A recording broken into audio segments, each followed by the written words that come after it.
So student, today we are going to discuss another very important topic, that is the pneumonia. ठीक है बच्चों।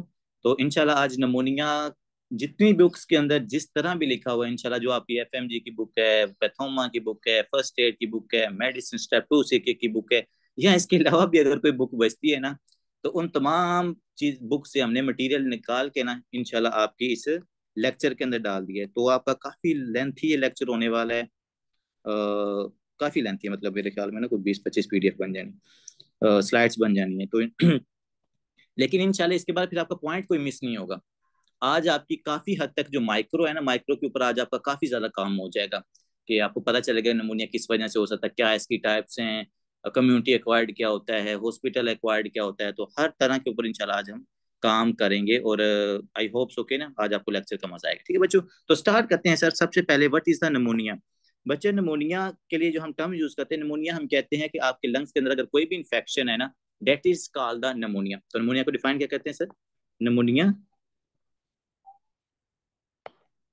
is is defined as lung parenchyma infection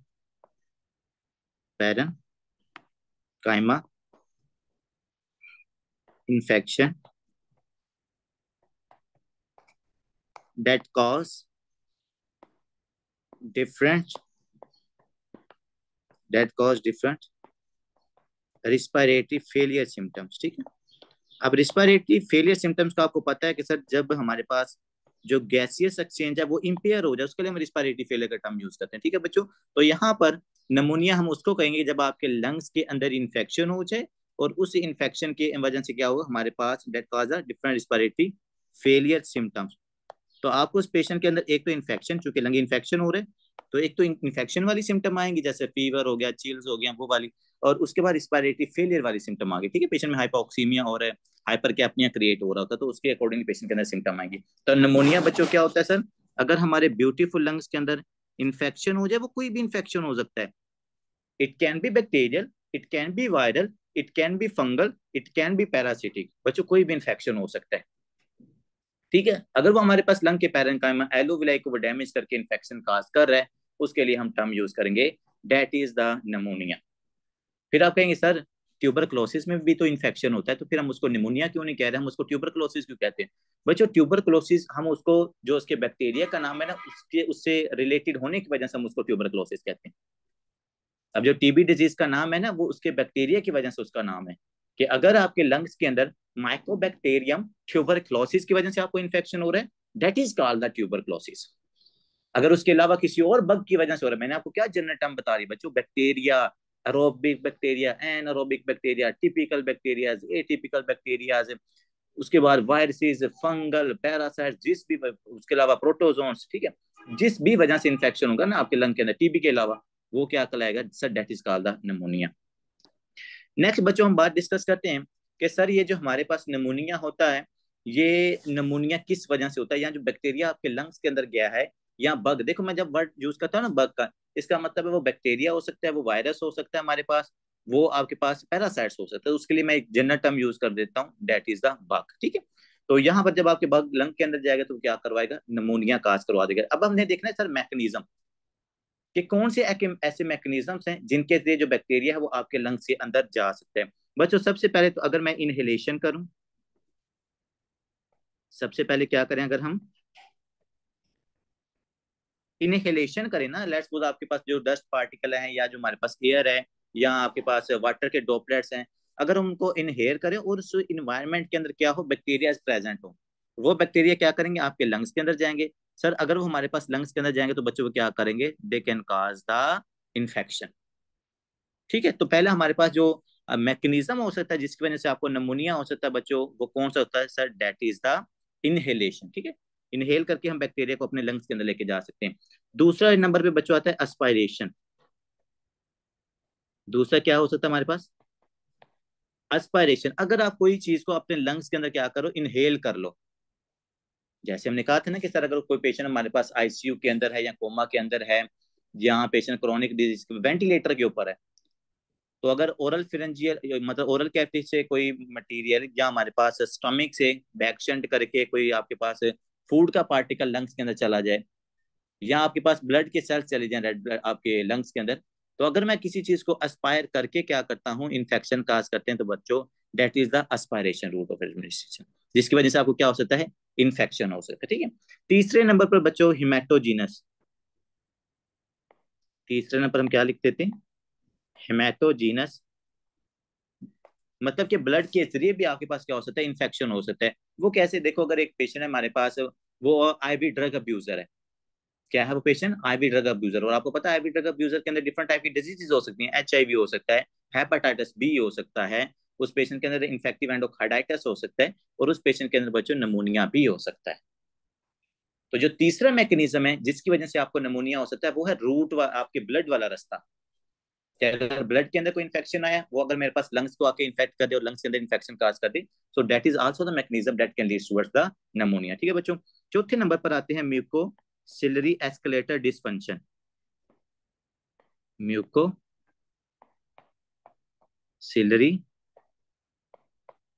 escalator dysfunction. तो बच्चों अब मैं कहता हूँ कि सर कोई मसला नहीं है, मैं किसी बैक्टीरिया को इनहेल नहीं कर रहा, या मैं क्या है कि एस्पायरेशन नहीं कर रहा, या मैं हिमेटोजीनस के जरिए बैक्टीरिया नहीं जा रहा। चौथे नंबर पर ये कि सर मेरे पास डिफेंसिव मैकेनिज्म भी तो है ना, डिफेंसिव मैकेनिज्म भी तो आपकी बॉडी के अंदर है ना, कि अगर कोई गलती से बैक्टीरिया आपके लंग्स के अंदर चला जाए, तो उसको निकालने के लिए हमें क्या चाहिए होता है सर, म्यूकोसिलरी एस्केलेटर चाहिए, जो मैंने आपको पहले भी समझाया हुआ था कि आपका जो म्यूकस की प्रोडक्शन होती है क्लब सेल से, उसके बाद जो सीलिया वहां पर प्रेजेंट होते हैं, म्यूकस उस बैक्टीरिया को पकड़ता है, सीलिया उसको पुश करके क्या कर देती है, एस्केलेट कर देते हैं आपके स्पूटम के जरिए। तो अगर किसी पेशेंट के अंदर म्यूकोसिलरी एस्केलेटर क्या कर जाए, डिसफंक्शन हो जाए, अगर ये प्रॉपरली बच्चों काम नहीं करेगा, जैसे याद है सिस्टिक फाइब्रोसिस, याद है ब्रोंकिएक्टेसिस, उन सब के अंदर क्या था, ये आपका म्यूकोसिलरी एस्केलेटर डिसफंक्शन हो रहा था। तो इसके डिसफंक्शन होने की वजह से भी आपको बच्चों क्या हो सकता है, इन्फेक्शन हो सकता है। ठीक है। पांचवें नंबर पर आते हैं कंप्रोमाइज, इम्यूनो कंप्रोमाइज, कंप्रोमाइज। अब देखो बच्चों, हमारे पास ना कोई इनहेलेशन हो रही है, ना कोई एस्पायरेशन हो रही है, ना हमारे पास मेटोजिनस स्प्रेड है, ना कोई म्यूकोसिलरी एस्केलेटर डिस्फंक्शन है। पांचवा फैक्टर जो कि मैं कहता हूँ बहुत ज्यादा इंपॉर्टेंट, अभी इनको हमने खोलना है, अभी बातें सिर्फ शुरू हुई हैं। पांचवें नंबर पर बच्चों, अगर आपका इम्यून सिस्टम क्या है, वीक हो जाए, क्या हो जाए, आपका इम्यून सिस्टम वीक हो जाए, पेशेंट स्मोकिंग करता है, डायबिटीज मेलाइटस का है, पेशेंट अल्कोहलिक है, पेशेंट सिस्टिक फाइब्रोसिस का है, पेशेंट के अंदर वैसे जो बोन मैरो सप्रेशन है, पेशेंट को पैनसाइटोपिनिया है, पेशेंट इम्यूनो सप्रेसेंट ड्रग्स इस्तेमाल कर रहा है, whatever the reason that can compress to your immune system, it can also lead towards the pneumonia. ठीक है। तो पांचवा मैकेनिज्म जो निमोनिया आपके लंग्स के अंदर काज कर सकता है बच्चों, वो है अगर पेशेंट आपका इम्यूनो कम्प्रोमाइज है। ठीक है। सिक्स नंबर पे बच्चों आते हैं हॉस्पिटल एक्वायर्ड निमोनिया, ये जिसको हम कहते हैं वेंटिलेटर एक्वायर्ड निमोनिया, या हम इसको कहते हैं वैप। कि अगर वो पेशेंट हमारे पास वेंटिलेटर के ऊपर है ना, तो वेंटिलेटर की वजह से आप देखो ना, वेंटिलेटर के अंदर क्या है, हम डिफरेंट टाइप के इंस्ट्रूमेंट इस्तेमाल कर रहे हैं। अब उन इंस्ट्रूमेंट के अंदर क्या है, अगर बैक्टीरिया प्रेजेंट है या वहां पर इंफेक्शन हो जाए, तो वो भी पेशेंट के अंदर क्या काज करवा सकते हैं बच्चों, नमूनिया काज करवा सकते हैं। जैसे आपने उसमें ईटीटी इंजेक्ट की हुई है, आपने एनजी इंजेक्ट की हुई है, तो अगर कोई भी आप बाहर से इंस्ट्रूमेंट डालोगे, तो बच्चों उसके ऊपर आपका जो बैक्टीरिया है वो क्या कर सकता है, वो ग्रो हो सकता है। तो जब वो बैक्टीरिया ग्रो होगा, तो हमारे पास पेशेंट के अंदर इन्फेक्शन का हो सकता है। ठीक है। जैसे हमने वहां पर पढ़ा था प्रोस्थेटिक वॉल के अंदर, याद है किसी को, इन्फेक्टिव एंडोकार्डाइटिस मैंने आपको पढ़ाया था, और उसके अंदर मैंने आपको प्रोस्थेटिक वॉल के बारे में बताया था कि अगर आपका प्रोस्थेटिक वॉल्व है, तो आपको इस बैक्टीरिया की वजह से इन्फेक्शन होने का चांस बहुत ज्यादा होता है। कौन सा होता है जी, कौन सा बैक्टीरिया होता है, एफाइलो एपिडर्माइटिस, एपिडिडाइमिस। क्या, एपिडर्म स्ट्रेप्टोकोकस एपिडर्माइटिस। स्टेफिलोकोकस एपिडर्माइडस होता है। Very good. और अगर कोई पेशेंट हमारे पास ओरल कैविटी के साथ आता है, ओरल कैविटी की इन्वीजन के साथ आता है, उसको किसी वजह से इन्फेक्टिव एंडोकार्डाइटिस हो सकता था। म्यूटेंट्स वाले, स्ट्रेप्टोकोकस वाइरिडियन स्ट्रेप्टोकोकस। फैमिली। जी जी बिल्कुल, विरिडेंस की वजह से होता है, जिनको हम विरिडेंट म्यूटेंट्स भी कहते हैं, तो उनकी वजह से इन्फेक्शन हो सकता है। अब यहाँ पर ना बैक्टीरिया के अब नाम याद करना ही शुरू कर दो। ठीक है। हर कम्युनिटी एक्वायर्ड के अंदर डिफरेंट होता है, उसके बाद हॉस्पिटल एक्वायर्ड के अंदर डिफरेंट होता है, हमारे पास जो कम्युनिटी एक्वायर्ड, हॉस्पिटल एक्वायर्ड है, एटिपिकल क्या होता है, टिपिकल क्या होता है, वो सारी बातें हम यहाँ पर डिस्कस करते हैं। सबसे पहले बच्चों आते हैं इनहेलेशन कि सर कौन कौन से ऐसे बैक्टीरियाज हैं जिनको मैं क्या कर सकता हूँ, इनहेल कर सकता हूँ, और उनकी इनहेलेशन की वजह से क्या हो जाता है, पेशेंट को इन्फेक्शन हो सकता है। ठीक है, तो दूसरा हमारे पास जो फैक्टर आता है वो यहाँ पर बच्चों इनहेलेशन आता है। सबसे पहले इनहेलेशन के अंदर बच्चों वो तमाम बैक्टीरियाज आएंगे जो आपके पास कम्युनिटी के अंदर प्रेजेंट होते हैं। ठीक है, कम्युनिटी के अंदर कौन कौन से बैक्टीरिया प्रेजेंट होते हैं, इनहेलेशन से आप समझो ना, आप क्या करो, इनहेल डस्ट पार्टिकल या इनहेल द बैक्टीरिया। तो अगर आप बैक्टीरिया को क्या करते हो, इनहेल करते हो, inhale the bacteria that cause lung infection. तो सर कौन कौन से ऐसे बैक्टीरियाज हैं जो इनहेलेशन के जरिए आपके लंग्स के अंदर जाके क्या करवाते हैं, इन्फेक्शन काज करवाते हैं। तो काइंडली इसके अंदर नाम लिखिएगा। सबसे पहले स्ट्रेप्टोकोकस निमोनिया। क्या है, स्ट्रेप्टोकोकस निमोनिया। स्ट्रेप्टोकोकस निमोनिया को बच्चों आप इनहेल करते हो, और इनहेल करने के बाद ये आपके लंग्स के अंदर जाते हैं, और जब ये आपके लंग्स के अंदर जाता है तो वहां पर जाके क्या काज करवा देता है, इन्फेक्शन काज कर देता है। ठीक है, तो इनहेलेशन की वजह से हमारे पास आता है स्ट्रेप्टोकोकस निमोनिया। दूसरे नंबर आते हैं सर, क्या इसके अलावा और भी हमारे पास बैक्टीरियाज होते हैं, तो बच्चों उसके अंदर हमारे पास आता है जैसा कि मोरैक्जिला हो गया, जैसा कि हमारे पास लेजुनेला हो गया। तो दो बैक्टीरिया और लिखें, मोरैक्जिला एंड देन द, इसका पूरा नाम लिख ले, मोरैक्जिला कैटरायरस, आप इसका नाम लिख। ठीक है बच्चों, इसके अलावा बच्चों लेजुनेला, जो आपके पास वाटर के ड्रॉपलेट्स होते हैं ना, उन वाटर के ड्रॉपलेट्स के जरिए ये जो लेजुनेला नीमोफिला बैक्टीरिया होता है ना, ये आपके लंग्स के अंदर जाते हैं, नीमोफिला। तो ये तीन बैक्टीरिया बच्चों अगर आप इनहेल करते हो तो ये बैक्टीरिया आपके लंग्स के अंदर जाते हैं, और लंग्स के अंदर जाके क्या करवाते हैं बच्चों, इन्फेक्शन काज करवाते हैं। तो ये था हमारे पास इनहेलेशन। अगर आप यहाँ पर नोटिस करोगे, आप इनहेल करोगे तो इनहेलेशन की वजह से ये जो आपके पास बैक्टीरिया है क्या एलोविलाई के अंदर जाएंगे और वहां पर जाकर अपनी कॉलोनी बना के इन्फेक्शन काज कर देते हैं। नेक्स्ट आते हैं जो कि बहुत ज्यादा इंपॉर्टेंट है बच्चों, दैट इज द एस्पायरेशन। कि अगर आप एस्पायरेशन करोगे, जैसा आप उसमें गैस्ट्रिक कंटेंट्स को एस्पायर कर सकते हो, ओरल कैविटी के जो कंटेंट्स हैं उनको आप एस्पायर कर सकते हो, जिसकी वजह से आपको क्या हो सकता है बच्चों, नमोनिया हो सकता है। And it's very important. और हमने पढ़ा था ना, अगर आपको एनाटॉमी के अंदर याद हो, कि अगर पेशेंट स्पाइन पोजीशन में है तो अगर वो चीज को एस्पायर करता है तो कौन से लोब के अंदर जाएगी, पेशेंट अगर हमारे पास वर्टिकल पोजीशन में कौन सी है, लेटरल डेकोबाइटस पोजीशन में तो कौन से लोब्स की तरफ जाएगी, वो हमें सारी बातें पता है। तो उनकी वजह से होता क्या था कि अगर कोई गैस्ट्रिक कंटेंट्स या ओरोफेरेंजियल कंटेंट्स आपके लंग्स में चला जाए तो बच्चों एस्पायरेशन निमोनिया होता है। ठीक है, तो यहाँ पर हम क्या लिखेंगे सर, एस्पायरेशन निमोनिया के अंदर इनटेक ऑफ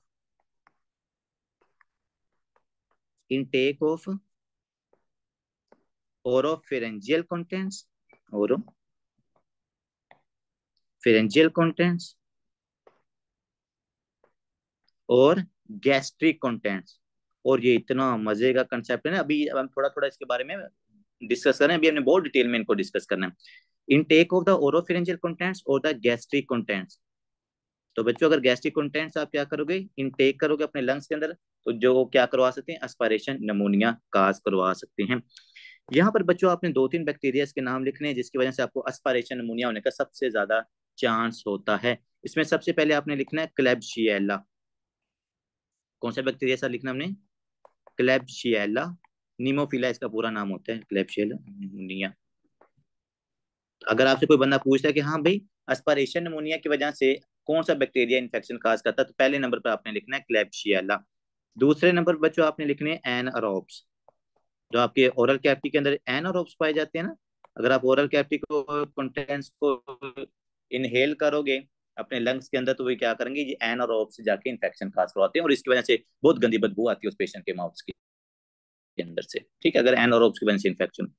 तीसरे नंबर बच्चों स्टेफलोकोकस ओरियस, स्टेफलोकोकस ओरियस की भी वजह से बच्चों आपको एस्पायरेशन निमोनिया। तो ये आप देखोगे एस्पायरेशन, स्टेफलोकोकस ओरियस हर किसी निमोनिया के अंदर घुसा होगा, चाहे वो आपके पास एस्पायरेशन निमोनिया है, चाहे वो हमारे पास हिमेटोजीनस है, तो चाहे वो आपके पास अब्सेस है, सबके अंदर ये स्टेफलोकोकस ओरियस क्या है, ये आपको प्रेजेंट नजर आएगा। तो ये बच्चों अपने एस्पायरेशन के अंदर क्या रखना है, याद रखना है। नेक्स्ट बात ये है कि सर कोई भी चीज है, या जो गैस्ट्रिक कंटेंट्स हैं या हमारे पास ओरल कैविटी के कंटेंट्स हैं, वो मेरे लंग्स के अंदर जा रहे हैं, तो नॉर्मली तो मेरे पास जो लंग के डिफेंसिव मैकेनिज्म्स होते हैं वो क्या करते हैं, वो उन कंटेंट्स को बाहर निकाल देते हैं, आपको इन्फेक्शन नहीं होता।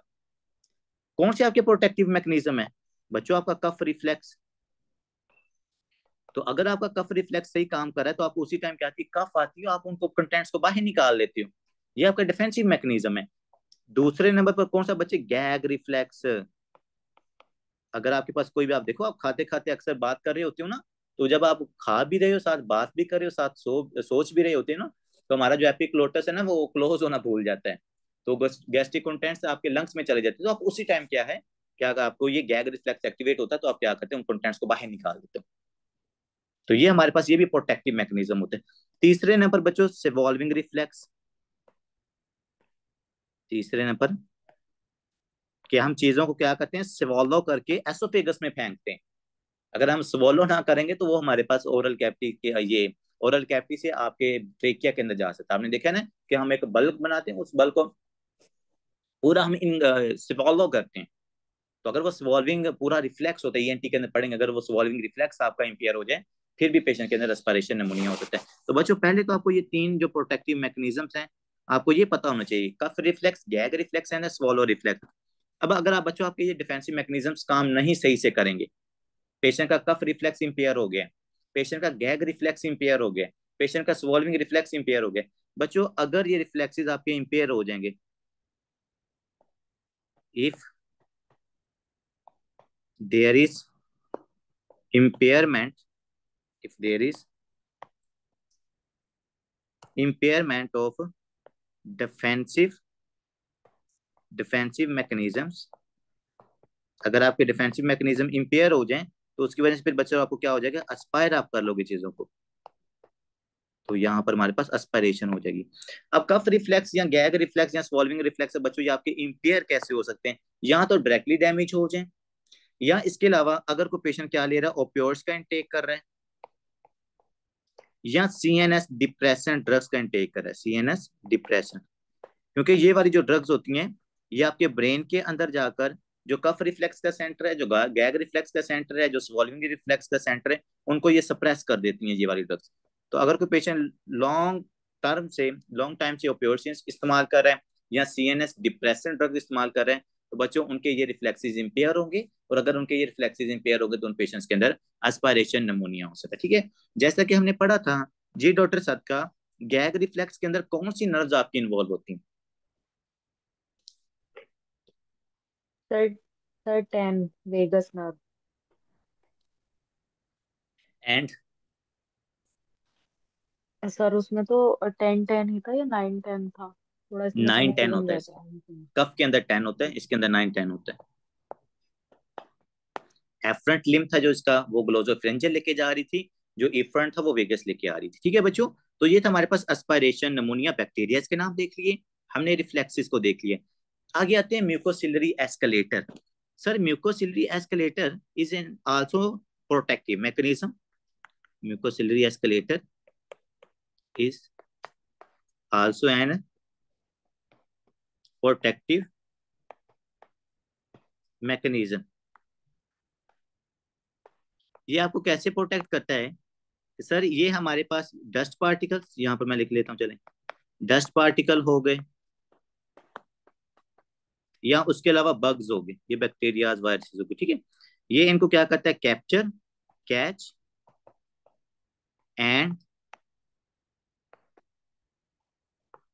And throw outside in the form of sputum, in the form of sputum. ठीक है, तो स्पूटम के जरिए ये क्या करता है, आपका म्यूकोसिलरी एस्केलेटर है, बैक्टीरिया को आपकी बॉडी से बाहर निकालता है। अगर म्यूकोसिलरी एस्केलेटर आपका इंपेयर हो जाए, देखें लेट्स सपोज, यहाँ पर हम एक ब्रोंकाई को ड्रा कर लेते हैं। अगर आपका म्यूकोसिलरी एस्केलेटर इंपेयर हो जाए, लेट्स सपोज ये आपके सेल्स हैं, इनके ऊपर क्या लगे हुए हैं बच्चों, सीलियाज लगे हुए हैं, इनके ऊपर ये सीलिया होते हैं। अगर कोई पेशेंट क्या करता है, स्मोकिंग, उसकी वजह से म्यूकोसिलरी एस्केलेटर डैमेज होता है। अगर किसी पेशेंट में सिस्टिक फाइब्रोसिस है, अगर किसी पेशेंट में ब्रोंकिएक्टेसिस है, तो इन तमाम कंडीशंस की वजह से बच्चों क्या होता है, आपका ये जो म्यूकोसिलरी एस्केलेटर के जो कंटेंट्स हैं ये डैमेज हो जाते हैं, ये आपके पास क्या होंगे, डैमेज। अगर ये डैमेज हो जाएंगे तो क्या अब आप बग को या बैक्टीरिया या फंगस को बॉडी से बाहर निकाल सकोगे? सर नहीं निकालेंगे। अगर आप इसको नहीं निकालोगे it can lead towards the infection. ठीक है, तो आपको क्या हो जाएगा बच्चों? इन्फेक्शन। और यहाँ पर आपको कौन सा इन्फेक्शन नजर आएगा? कौन सा निमोनिया होगा? Recurrent pneumonia. बार बार आपको बच्चों यहाँ पर निमोनिया हो रहा होगा। ठीक है, तो ये था म्यूकोसेलुलर एस्केलेटर की वजह से भी आपको निमोनिया हो सकता है। नेक्स्ट आते हैं जी इम्यूनो कम्प्रोमाइज। सर इनकी फुल हमारे फॉर्म पास बताना, CF BF की। किसकी बच्चों? सर CF और बी लिखा। सिस्टिक फाइब्रोसिस है और दूसरा हमारे पास ब्रोंकिएक्टेसिस है। ठीक। सिस्टिक फाइब्रोसिस है और ब्रोंकिएक्टेसिस है। आगे बच्चों आते हैं सर, अगर पेशेंट इम्यूनो कम्प्रोमाइज भी हो तो उसकी वजह से भी क्या हो सकता है? उसको निमोनिया हो सकता है। इम्यूनो कम्प्रोमाइज से क्या होता है सर? इम्यूनो कम्प्रोमाइज की वजह से जो हमारा इम्यून सिस्टम होता है वो सप्रेस हो जाता है। इम्यून सिस्टम आपका क्या है? सप्रेस। अगर आपका इम्यून सिस्टम सप्रेस हो जाए, या जो आपके इम्यून सेल्स हैं उनका नंबर कम हो जाए, यहाँ पर हम लिख लेते हैं सर दूसरा काम क्या हो सकता है? जो इम्यून सेल्स हैं, इम्यून सेल्स का जो नंबर है वो हमारे पास डिक्रीज हो जाए। लेट्स सपोज आपको न्यूट्रोपीनिया हो जाए, आपको मतलब कि जो लिम्फोसाइटोपिनिया हो जाए, आपके लिम्फोसाइट्स कम हो जाए, या आपको पैनसाइटोपिनिया हो जाए। मैं यहाँ पर तीनों लिख देता हूँ। क्या क्या? न्यूट्रोपीनिया जो कि बड़ा इंपॉर्टेंट है, ये न्यूट्रोपीनिया, न्यूट्रोपीनिक फीवर बहुत इंपॉर्टेंट है ये। न्यूट्रोपीनिया आपको हो जाए, लिम्फोपीनिया हो जाए, लिम्फोसाइट्स कम हो जाए, क्योंकि इन्होंने तो आपकी बॉडी को इन्फेक्शन से बचाना है ना। या तीसरे नंबर पर पैनसाइटोपिनिया हो जाए, पैनसाइटो पैनसाइटोपिनिया हो जाए, लिम्फोपीनिया या न्यूट्रोपीनिया हो जाए, जहां बच्चों आप लिख सकते हो यहाँ पर हमारे पास जो एंटीबॉडीज है उनकी प्रोडक्शन ना हो, डिक्रीज नंबर ऑफ एंटीबॉडीज। जो हम पढ़ते हैं सीवियर कंबाइंड इम्यूनो डेफिशिएंसी के अंदर आपकी एंटीबॉडीज कम होती हैं। ठीक है, तो यहाँ पर एंटीबॉडीज अगर हमारे पास कम हो जाए तो फिर भी आपका इम्यून सिस्टम कंप्रेस है। पांचवें नंबर पर हम लिखते हैं सर ड्रग्स। कौन सी ड्रग्स अगर हम इस्तेमाल करें? Immuno suppressants, immuno suppressants. तो बच्चों अगर आप इम्यूनो सप्रेसेंट इस्तेमाल करोगे, चाहे वो कीमोथेरेपी के तौर पर है, चाहे वो ऑटोइम्यून डिजीजेस के लिए जैसा कि एसएलई हो गया, रिमाटोइड आर्थराइटिस हो गया, ऑस्टियो आर्थराइटिस हो गया, स्क्लेरोडर्मा हो गया, एंटीफॉस्फोलिपिड सिंड्रोम होगा, जो भी हमारे पास इम्यून से रिलेटेड डिजीज है, ऑटोइम्यून डिजीज ज्यादातर होती हैं, उनके अंदर हम इम्यूनो सप्रेसेंट इस्तेमाल करते हैं। आप उसमें स्टीरोइड लिख लो, आप इसके अंदर रिटॉक्सीमैब लिख लो, एब्सिक्सीमैब लिख लो, मेथोट्रिक्सेट लिख लो, एजिथियोप्रिन लिख लो, साइक्लोस्पोरिन लिख लो। There are a lot of drugs these are that are included in the immunosuppression. तो मैं यहाँ पर मेथोट्रिक्सेट लिख देता हूँ आपके लिए, और साथ में यहाँ पर कोर्टिकोस्टेरॉइड्स लिख देता हूँ, corticosteroids, because the corticosteroids are very important, has very important role in the immunosuppression of the patient. इसके अलावा बच्चों अगर आप देख लो, यहाँ पर कोई डॉक्टर जरिए आपसे मिलता जुलता बेचारा बंदा बैठा हुआ है, ये क्या कर रहे हैं? अल्कोहल पी रहे हैं, वोदका पीयूष है। ये कज्जा बैठा हुआ है जो कि क्या कर रहे हैं? वोदका पीयूष कर रहे हैं, ये वोदका पी रहे हैं। बात बताने का मकसद क्या है कि बच्चों अगर अल्कोहल इनटेक करोगे, अगर आपको अल्कोहलिज्म होगी, तो इसकी वजह से भी क्या होता है? पेशेंट इम्यूनो कम्प्रोमाइज होता है। अब इस बंदे को भी बेचारे को क्या होगा? बार बार इन्फेक्शन। ठीक है, तो चौथा जो हमारे पास फैक्टर था that is the immuno compromise. अब आगे आते हैं हेमेटोजीनस स्प्रेड, कि सर हमारे पास जो ब्लड है, ब्लड सर्कुलेशन के अंदर जो बैक्टीरियाज हैं वो क्या कर सकते हैं? इन्फेक्शन काज करवा सकते हैं। हेमेटोजीनस स्प्रेड के अंदर हम लिखते हैं blood circulatory bugs, blood circulatory bug that infects the lungs and cause pneumonia। कि सर अगर आपके ब्लड के अंदर कोई बैक्टीरिया प्रेजेंट है, वो बैक्टीरिया क्या काज करवा सकता है बच्चों? It can lead towards the hematogenous spread that can cause the pneumonia as well. अब सर ऐसे कौन से हमारे पास पेशेंट होते हैं जिनके अंदर हमें ये कॉमनली नजर आता है, और कौन सा बग होता है जो इस चीज के अंदर इन्वॉल्व होता है? बच्चों सबसे पहले तो आपको पता है जो आईवी ड्रग अब्यूजर्स होते हैं, आईवी ड्रग अब्यूजर्स, ये जो आईवी ड्रग अब्यूजर्स हैं ये क्या करते हैं बच्चों? ये अपनी वेन्स के अंदर इंजेक्ट करते हैं किसी भी ड्रग को, इंजेक्शन या इन्फ्यूजन हम लिख लेते हैं। infusion of illicit drug, infusion of illicit drug that cause also spread of bacteria, कि अगर आप बच्चों इंजेक्शन कर रहे हो तो यहाँ पर जो आपकी स्किन के ऊपर बैक्टीरिया प्रेजेंट है, जिसमें स्टेफिलोकोकस एपिडर्मिडस भी आता है, और जिसके अंदर हमारे पास दूसरा बैक्टीरिया कौन सा आता है, आप सबका पसंदीदा स्टेफिलोकोकस ओरियस। तो यहाँ पर आपने दो बैक्टीरिया को एटलीस्ट याद रखना है, एक स्टेफिलोकोकस ओरियस जिसकी वजह से आपको हेमेटोजेनस स्प्रेड की वजह से इन्फेक्शन हो सकता है, और दूसरा स्टेफिलोकोकस एपिडर्मिडस, एपिडर्मिडस। और अगर इसके अंदर ज्यादा कॉमन मैं पूछूं, जो ज्यादा इंपॉर्टेंट है वो आपका स्टेफिलोकोकस ऑरियस है। तो बच्चों हेमेटोजेनस स्प्रेड की वजह से भी अभी आपको क्या हो सकता है, इन्फेक्शन हो सकता है। तो ये 5 अभी सिर्फ हमने routes of administration of the bacteria into your lungs और towards your lung that can cause the infection, वही अभी हमने डिस्कस किए कि इनहेलेशन के जरिए, ब्लड के जरिए, एस्पायरेशन के जरिए, इम्यून सिस्टम कंप्रोमाइज है उसकी वजह से, पेशेंट अल्कोहलिक है उसकी वजह से। तो सबसे पहले हमने बैक्टीरिया को किसी ना किसी तरीके से लंग्स के अंदर पहुंचाना है, जो क्या करता है वहां पर जाके इन्फेक्शन काज कर देता है। अब इसके बाद बच्चों हम आते हैं टाइप्स ऑफ द नमोनिया, और ये बच्चों डिफरेंट टाइप्स हैं यहाँ पर लिखी हुई हैं, जिसके अंदर हमारे पास टिपिकल नमोनिया भी आएगा, एटिपिकल भी आएगा। फिर हमने बेसिस को, इसकी टाइप्स को डिफाइन करना है on the basis of the pathophysiology. Pathophysiology की भी बेस के ऊपर हमने क्या करना है, इनको बच्चों यहाँ पर डिफाइन करना है, ठीक है। सबसे पहले तो मैं इसकी जो जनरल टाइप्स हैं, जो ज्यादातर बुक्स लिखती हैं नमूनिया की, वो वाली टाइप्स आपके साथ यहाँ पर डिस्कस कर लेता हूँ। उनके अंदर सबसे पहले उन्होंने क्या लिखा है सर, नमूनिया जो होता है ये हमारे पास 3 टाइप्स का हो सकते हैं। सबसे पहले कम्युनिटी एक्वायर्ड नमूनिया, जिसको हम कैप लिखते हैं, काइंडली इसको कैप लिखा जाता है, कम्युनिटी एक्वायर्ड नमूनिया।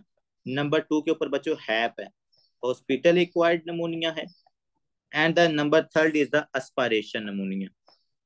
ये 3 हमारे पास क्या है, ब्रॉड्स डिवीजन्स और टाइप्स हैं आपके नमूनिया की। कि सर कम्युनिटी से नमूनिया हो सकता है कि अगर हमारे पास कम्युनिटी के अंदर आप रह रहे हो, वहां से बैक्टीरिया आपके लंग्स के अंदर गया, उसने इन्फेक्शन कर दिया, या आप अपने हॉस्पिटल के अंदर एडमिट हुए और वहां पर एडमिट होने के बाद अगर आपको इन्फेक्शन हो जाए तो उसको हम हॉस्पिटल एक्वायर्ड नमूनिया कहते हैं। और फिर तीसरा एस्पायरेशन नमूनिया है, जो आपने कोई भी अगर चीज एस्पायर करो लंग्स में जाए, वहां पर जाके इन्फेक्शन काज कर दे। अब बच्चों जो हॉस्पिटल एक्वायर्ड नमूनिया होता है ये ज्यादातर किससे रिलेटेड होता है, आपके वेंटिलेटर से, ठीक है। क्योंकि वेंटिलेटर के अंदर हम जो डिफरेंट टाइप्स के इंस्ट्रूमेंट्स हैं वो आपकी बॉडी के अंदर इंजेक्ट किए जाते हैं, और उन इंस्ट्रूमेंट के साथ अगर बैक्टीरिया क्या कर सकता है, उनके साथ अटैच होगा और वो आपके लंग्स के अंदर जाएगा और वहां पर जाके इन्फेक्शन काज कर सकता है, ठीक है। कम्युनिटी एक्वायर्ड नमूनिया तो कह रहा है आगे मजीद टाइप की डिवाइड किया हुआ, typical pneumonia and the atypical नमूनिया। दूसरा कौन सा है, मतलब जो कि टिपिकल नहीं होता, जिसमें जो एग्जैक्ट सिम्टम्स होती है ना हमारे पास इसकी नमूनिया की, वो आपको वहां पर नजर नहीं आती। अब बच्चों यहाँ पर लिखा है कम्युनिटी एक्वायर्ड नमूनिया, हॉस्पिटल एक्वायर्ड नमूनिया और द एस्पायरेशन नमूनिया।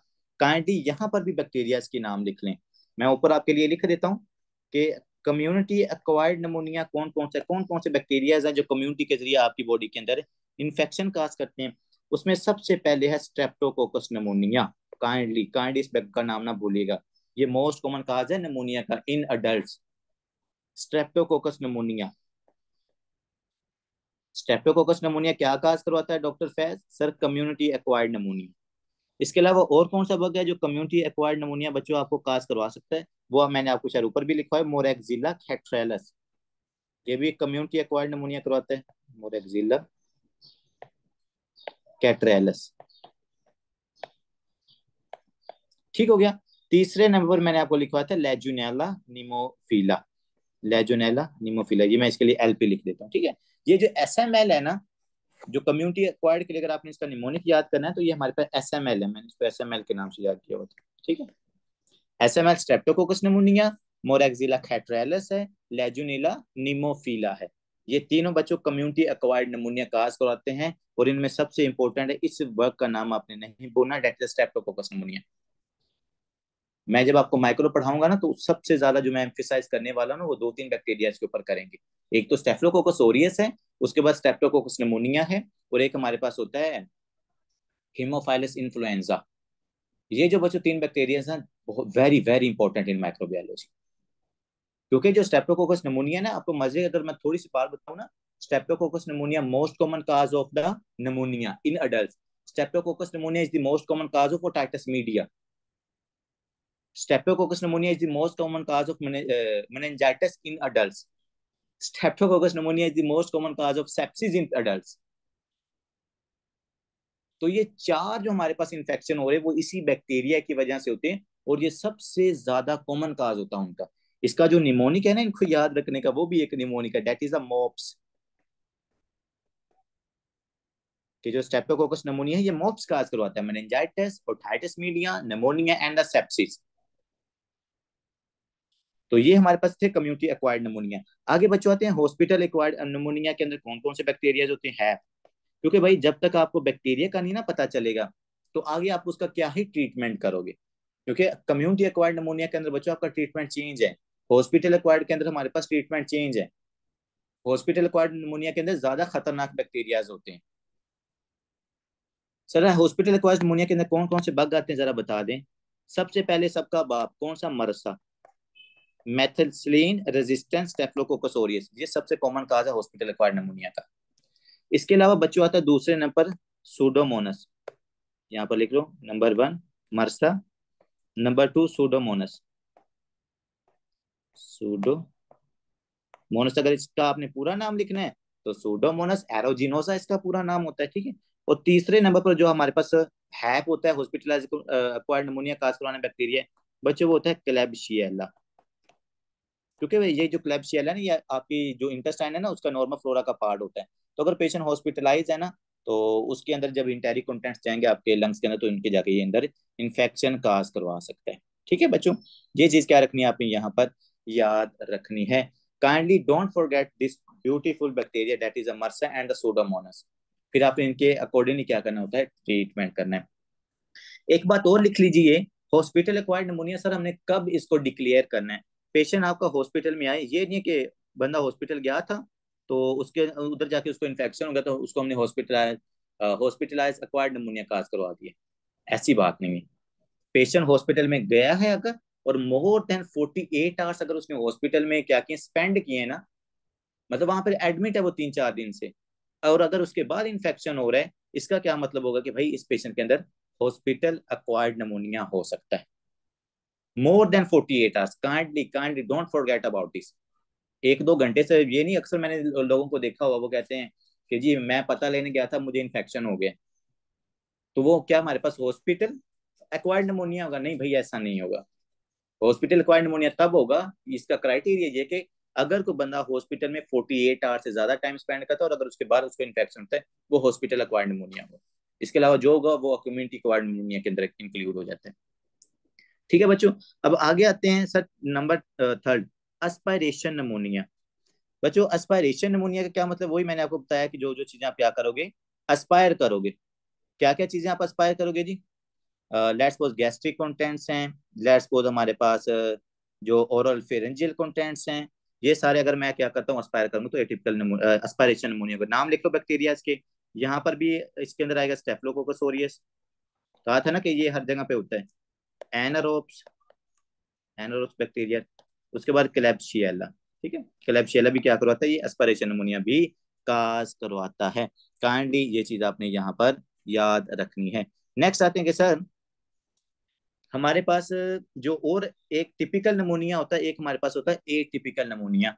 तो सर इन दोनों में डिफरेंट क्या होता है, दोनों में डिफरेंस मेन चीज क्या है? जो बच्चों टिपिकल नमूनिया है ना, टिपिकल नमूनिया वाले पेशेंट को ना जो टिपिकल सिम्टम है नमूनिया की वो आती है। टिपिकल नमूनिया वाले पेशेंट को जो टिपिकल सिम्टम आपके नमूनिया की वो आती है, जैसा कि सर फीवर, जैसा कि चिल्स, जैसा कि प्रोडक्टिव कफ,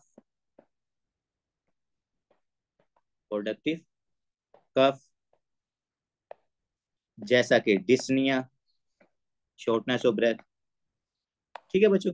तो ये जो टिपिकल सिम्टम्स है ना आपको, वो टिपिकल नमूनिया के अंदर नजर आती हैं। और अगर इसके अलावा एटिपिकल नमूनिया है तो बच्चों उसके अंदर इसकी सिम्टम चेंज हो जाएंगी, जैसा कि नेजल डीकंजेशन। अब ये नेजल डीकंजेशन जो आपकी ये नमूनिया की सिम्टम तो नहीं है, लेकिन बच्चों ये हमारे पास एटिपिकल नमूनिया के अंदर ये वाला पेशेंट आता है, ठीक है। इसके अलावा ये पेशेंट पता है कैसे आ रहा होगा, बच्चों कंफ्यूजन के साथ। उसके बाद पेशेंट आ रहा होता है आपका हेडेक के साथ, कंफ्यूजन, हेडेक, चेस्ट पेन। अब देखो ना, ये निमोनिया की सिम्टम तो आपको नहीं ना लग रही, but these are the atypical pneumonia symptoms. ये हमारे पास टिपिकल बैक्टीरिया नहीं है, ये हमारे पास कौन सा बच्चों, एटिपिकल निमोनिया है। इसके अलावा अगर आपने और भी लिखना है तो फटीग, टायर्डनेस, एनोरेक्सिया, ये सारी सिम्टम इसके अंदर आती हैं। तो टिपिकल निमोनिया सर ऐसा निमोनिया जिसके अंदर पेशेंट को एग्जैक्ट सिम्टम्स आती हैं निमोनिया वाली। और एटिपिकल वाला कौन सा है ये भी निमोनिया, लेकिन इसमें एग्जैक्ट सिम्टम निमोनिया वाली नहीं आती। हेडेक हो होती है, नेजल डिकंजेशन है, पेशेंट के अंदर कंफ्यूजन है, हेडेक है, फटीग है, भूख खत्म हो गई है, मसल दर्द कर रही है, जॉइंट स्टिफनेस है, एनर्जी लॉस हो गई है, इस तरह की सिम्टम्स आती हैं। आगे आते हैं कि सर जो हमारे पास इसके अलावा और भी कुछ टाइप्स होती हैं आपके इस मतलब के नमूनिया की। वो टाइप मैं अभी आपको जाके आगे बताऊंगा, परेशानी होना कि टिपिकल नमूनिया कौन कौन से बैक्टीरिया काज करवाते हैं और ए टिपिकल जो नमूनिया है वो कौन से बैक्टीरिया काज करवाते हैं। ठीक है, वो परेशानी वो अभी हमने डिस्कस करना है। अब डिस्कस करते हैं बच्चों आपका कि सर हमारे पास कुछ और भी टाइप्स होती हैं आपके बैक्टीरिया की, सॉरी आपके नमूनिया की, वो कौन सी टाइप्स हैं और उनको हम किस तरह क्लासीफाई करेंगे। बच्चों ये जो हमारे पास टाइप है, ये मैंने आपको ऊपर क्या लिखा हुआ है, इसकी हेडिंग मैंने बनाई है, types on the basis of the pathophysiology. तो पैथोफिजियोलॉजी मतलब बैक्टीरिया किस तरह इन्फेक्शन काज कर रहा है ना, उसकी बेस के ऊपर क्या करते हैं, हम ये वाली डिवीजन करते हैं। सबसे पहले सर कौन सी टाइप इसके अंदर आती है बच्चों, जैसा कि आपका लोबार नमूनिया। क्या होगा, लोबार नमूनिया, ऐसा नमूनिया जिसके अंदर पूरा जो लोब होता है ना बच्चों, वो हमारे पास लोब इन्वॉल्व होता है। ठीक है, फिर आता है हमारे पास दूसरे number a bronchopneumonia, type 2 के ऊपर क्या है, ब्रोंको नमूनिया, जिसके अंदर आपके ब्रोंक्यूल्स इन्वॉल्व हो गए। तो बात आ गई ना आपके पास पैथोफिजियोलॉजी की, जिसके अंदर सर ब्रोंक्यूल्स इन्वॉल्व होंगे, उसको हम ब्रोंको निमोनिया कहते हैं। फिर आते हैं बच्चों तीसरे नंबर पर, that is the atypical pneumonia और that is the interstitial pneumonia. ये एक ही निमोनिया का नाम है, कहीं पर इंटरस्टिशियल लिखा हुआ है, कहीं पर एटिपिकल लिखा हुआ, तो ये सेम ही चीज है। इसके आगे मैं लिख भी देता हूँ, एटिपिकल, एटिपिकल निमोनिया। और इसी को वॉकिंग निमोनिया भी कहते होते हैं, मतलब कोई निमोनिया हुआ होता है लेकिन वो सही चल रहा होता है। तो इंटरस्टिशियल निमोनिया बच्चों ये टाइप आ गई हमारे पास थर्ड। नंबर 4 पे on the basis of the inflammation हमने इसको डिवाइड किया था क्रिप्टोजेनिक निमोनिया के अंदर। चौथे कौन सी है, क्रिप्टोजेनिक निमोनिया। ये इनकी सारी पैथो अभी मैं आपको डिस्कस करवाऊंगा, इनकी पैथोफिजियोलॉजी चेंज होगी। कहीं पर एलोवेलाई इन्वॉल्व हो रही है, कहीं पर ब्रोंक्यूल्स इन्वॉल्व हो रहे हैं, कहीं पर सिर्फ इन्फ्लामेशन हो रही है, बैक्टीरिया इन्वॉल्व नहीं हो रहा। तो उन the basis of the pathophysiology हमने क्या की, इनकी ये सारी डिवीजन की है। लास्ट पे बच्चों एस्पायरेशन निमोनिया, कि जब आप एस्पायर करोगे और फिर निमोनिया आपके पास होगा, जो लोअर लोब्स को इन्वॉल्व करेगा, एक्सुडेशन काज करेगा, तो उसको हम कहते हैं that is aspiration pneumonia. And that is the fifth type of your pneumonia on the basis of their pathophysiology. Pathophysiology की बेस के ऊपर इनकी डिफरेंट टाइप हैं, इनका एडमिनिस्ट्रेशन के ऊपर डिफरेंट टाइप्स हैं, इनकी सिम्टम्स के ऊपर डिफरेंट टाइप्स हैं, इनकी एक्सरे फाइंडिंग के ऊपर डिफरेंट टाइप्स हैं। तो बच्चे उनकी टाइप्स हैं इस तरह की, आपने देखा होगा। किसी ने लोबार नमूनिया पढ़ा होगा, किसी ने हमारे पास ऊपर क्या कह रहे हैं डॉक्टर साहब, कम्युनिटी एक्वायर्ड पढ़ा होगा, किसी ने क्या हमारे पास हॉस्पिटल एक्वायर्ड नमूनिया पढ़ा होगा। क्या कह रहे हैं जी, पूछें।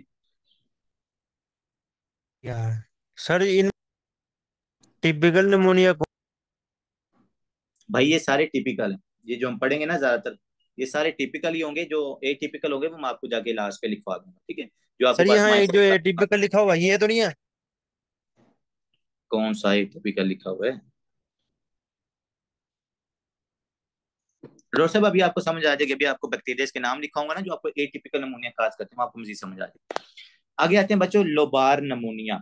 लोबार नमूनिया क्या होता है सर, ऐसा नमूनिया कि जिसके अंदर जो आपका पूरा लोब होता है ना, वो लोब क्या होता है, इन्फेक्टेड होता है।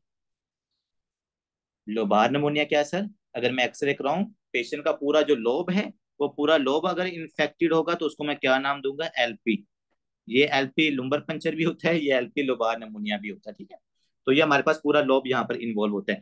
सर कौन कौन से ऐसे बैक्टीरियाज हैं जो पेशेंट के अंदर लोबार नमूनिया काज करवाते हैं, ये बहुत इंपॉर्टेंट बात है, बड़ा इंपॉर्टेंट कंसेप्ट है ये वाला, कि लोबार नमूनिया कौन से बैक्टीरिया आपको काज करवाते हैं। तो हमारा जो बच्चों सबसे पहले था ना स्ट्रेप्टोकोकस नमूनिया, जो आपने कम्युनिटी से लिया है, जो आपने कम्युनिटी से एक्वायर्ड किया ना, ये आपके लंग्स के अंदर जाके लोबार नमूनिया काज करेगा। उसके बाद बच्चों हमारे पास जो दूसरा एक और कम्युनिटी से हमने बैक्टीरिया लिया था, कौन सा, लेजुनेला निमोफिला, जो ड्रॉपलेट्स, जो वाटर ड्रॉपलेट्स होते हैं ना, वहां से आपके लंग्स के अंदर आते हैं। तो ये भी लोबार नमूनिया काज करवाता है। इसके अलावा बच्चों आपका क्लेब्सिएला, जो हमने एस्पायरेशन के जरिए आपके लंग्स के अंदर लेके गए हैं, ये भी लोबार नमूनिया काज करवाता है। काइंडली काइंडली इन तीन बैक्टीरिया के नाम ना भूलिएगा। अब क्लेब्सिएला कहाँ से आया बच्चों, एस्पायरेशन के जरिए। दूसरे नंबर स्ट्रेप्टोकोकस कहाँ से आया सर, कम्युनिटी से आया है। लीजियोनेला भी कहाँ से आया, कम्युनिटी से आया। तो ये कर क्या रहे हैं, कौन सा नमूनिया काज कर रहे हैं, ये लोबार नमूनिया के मतलब ये पूरे लोब को इन्फेक्ट कर रहे हैं हमारे पास यहाँ पर आपके। तो बात आप समझ रहे हैं। अब थोड़ा सा हम इसको जूम आउट करते हैं तो देखते हैं कि सर ये हमारे पास जब एलोविलाई के अंदर जाएगा तो ये बैक्टीरिया क्या काज करेगा वहां पर जाकर। तो बच्चों यहाँ पर as you know there are two types of the cells, एक हमारे पास क्यूबॉइडल्स हैं और दूसरे हमारे पास कोलमनर हैं, और सॉरी स्क्वामस सेल्स हैं। अब ऊपर से आपका ये बग आया यहाँ पर, इसने क्या किया, इधर आके सर इन्फेक्शन काज कर दिया। अब इन्फेक्शन की वजह से क्या होगा बच्चों, सबसे पहले तो यहाँ पर वही पस बनेगी, क्योंकि आपके न्यूट्रोफिल्स भी यहाँ पर जाएंगे, न्यूट्रोफिल जाएंगे, पूरी इंडिया पाकिस्तान की यहाँ पर जंग होगी प्रॉपरली। तो एट द एंड जब आपके पास न्यूट्रोफिल्स की भी डेथ हो जाएगी, और उस डेथ की वजह से क्या होगा, यहाँ पर आपके पास पस बन जाती। अगर कोई आपसे बंदा पूछता है ना कि यार ये जो पस होती है, ये पस क्या होती है, तो बच्चों पस होती है आपके dead cells, dead bacteria and dead neutrophils. तो जब यहाँ से बैक्टीरिया आ रहा है और ऊपर से न्यूट्रोफिल गए हैं, उनके आपस में लड़ाई हुई है, लड़ाई की वजह से दोनों की डेथ हो गई है, तो उनकी डेथ होने की वजह से यहाँ पर पस बन जाती है। अब इस पस का हमें नुकसान ये हुआ है कि ये पस की वजह से अब यहाँ पर वेंटिलेशन प्रॉपरली नहीं होगी। यहाँ पर अब जो एयर है वो एयर मेरे पास इस एलोविलाई के अंदर नहीं आएगी। बच्चों जब यहाँ पर एयर नहीं आएगी, प्रॉपर गैसेस एक्सचेंज नहीं होगा, तो पेशेंट को क्या होगा sir, decrease oxygen, increase carbon dioxide, और सबसे इंपॉर्टेंट चीज ये क्या है बच्चों, वो है V/Q मिसमैच। तो यहाँ पर V/Q जो है वो भी मिसमैच हो जाता है। क्यों मिसमैच है भाई, क्योंकि सर वेंटिलेशन नहीं हो रही, यहाँ पर वेंटिलेशन नहीं हो रही, और अगर वेंटिलेशन नहीं होगी तो जाहिर बात है गैसेस एक्सचेंज नहीं होगा। तो काइंडली काइंडली याद रखिएगा, लोबार नमूनिया, वैसे सारे बैक्टीरिया जितने भी नमूनिया है ना, सबके अंदर आपको V/Q मिसमैच नजर आता है। और जो सबसे ये स्पेसिफिक या प्रोमिनेंटली पूछा जाता है, तो वो आपके पास होता है लोबार नमूनिया के अंदर। ठीक है, इसलिए हम इसके लिए पैथोफिजियोलॉजी में क्या चीज लिखेंगे सर, यहाँ पर इंट्रा एल्व्यूलर एक्सुडेशन होती है। क्या हुआ, इंट्रा एल्व्यूलर जंग हुई है, जंग होने की वजह से वहां पर बैक्टीरिया की डेथ हुई है, और बैक्टीरिया की जब डेथ हुई वहां पर एक्सुडेशन फॉर्मेशन हुई, मतलब पस बन गई है। ये हमारे पास आ गई है पस, और पस की वजह से चूंकि लिक्विड मटेरियल बन गया ना, पस लिक्विड लिक्विड मटेरियल होता है हमारे पास, वो ऐसे ऐसे वहां पर और न्यूट्रोफिल सेल्स जाएंगे। तो जब हमारे पास पस के साथ न्यूट्रोफिल सेल्स बन में जाके मिलते हैं, तो वो क्या करवा देते हैं वहां पर, कॉन्सोलिडेशन। क्या करते हैं यहाँ पर, कंसोलिडेशन।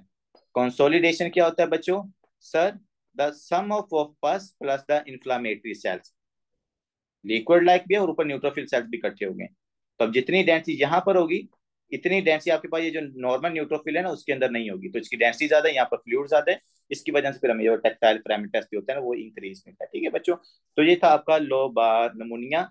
सर इसके अंदर अपर लोब भी हो सकता है, मिडल लोब भी हो सकता है, लो लोब भी हो सकता है, कोई भी हमारे पास जो लोब है वो आपका इन्वॉल्व हो सकता है। ठीक है, बड़ी खतरनाक जो हमारे पास कंडीशन होती है। आगे आते हैं बच्चों ब्रोंकोनिमोनिया। सर सबसे पहले तो ब्रोंकोनिमोनिया बताएं कि कौन कौन से बैक्टीरियाज हैं जो ब्रोंक्यूल्स को इन्वॉल्व करते हैं, जो एलोवेराई से ज्यादा loves to infect the bronchioles as well. तो काइंडली इसमें सबसे पहले आपने याद रखना है आपका शहजादा हीमोफाइलस इन्फ्लुएंजा। हाँ जी, हीमोफाइलस इन्फ्लुएंजा क्या है, कम्युनिटी एक्वायर्ड है या हॉस्पिटल एक्वायर्ड है या एस्पायरेशन है। सबसे पहले हमारे लंग्स में वो जाता कैसे, जी स्टूडेंट्स, हीमोफाइलस इन्फ्लुएंजा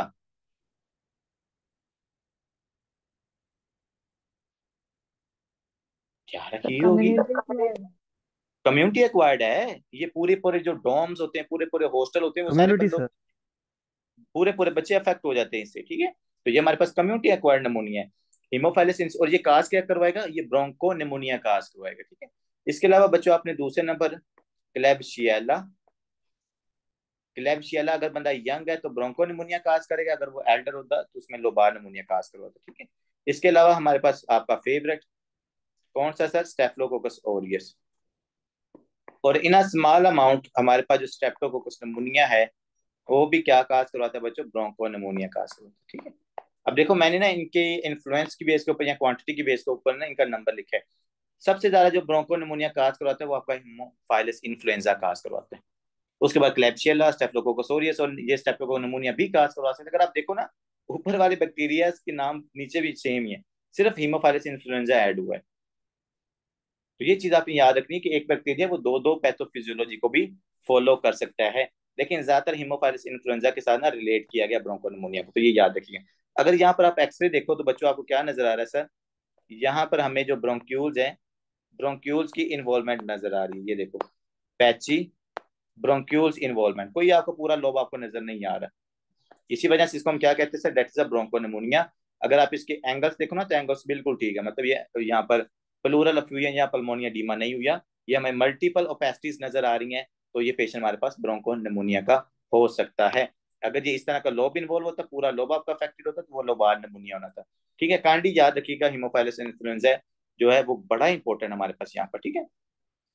आगे आते हैं कि सर इसके अंदर हमें क्या क्या चीजें नजर आ सकती हैं, अगर आपने कुछ और पॉइंट यहाँ पर ऐड करने हैं तो वो हमारे पास ये कि यहाँ पर जो इन्फ्लामेशन होती है वो आपके ब्रोंक्यूल्स की होती है। पैथोफिजियोलॉजी क्या है सर यहाँ पर, इन्फ्लामेशन, और क्योंकि ऊपर आपने देखा था एलोवेलाई बायलेटरल, इन्फेक्शन, बायलेटरल कंसोलिडेशन तो होगी ना। बायलेटरल भी हो सकती है, ठीक है, इन्फ्लामेशन ऑफ ब्रोंक्यूल्स। तो सर डिफरेंशिएट कैसे होगा फिर, किसके अंदर है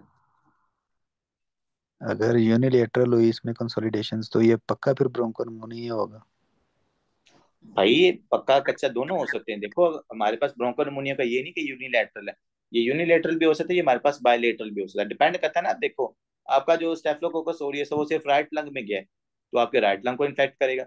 वो अगर वो हमारे पास दोनों लंग्स में चला गया, जो कि स्टेफिलोकोकस ऑरियस ज्यादातर दोनों लंग्स में जाता है क्योंकि वो ब्लड में है, वो ब्लड आपके राइट लंग में भी जाएगा, वो आपके लेफ्ट लंग में भी जाएगा, तो वो दोनों लंग्स को इन्फेक्ट करेगा।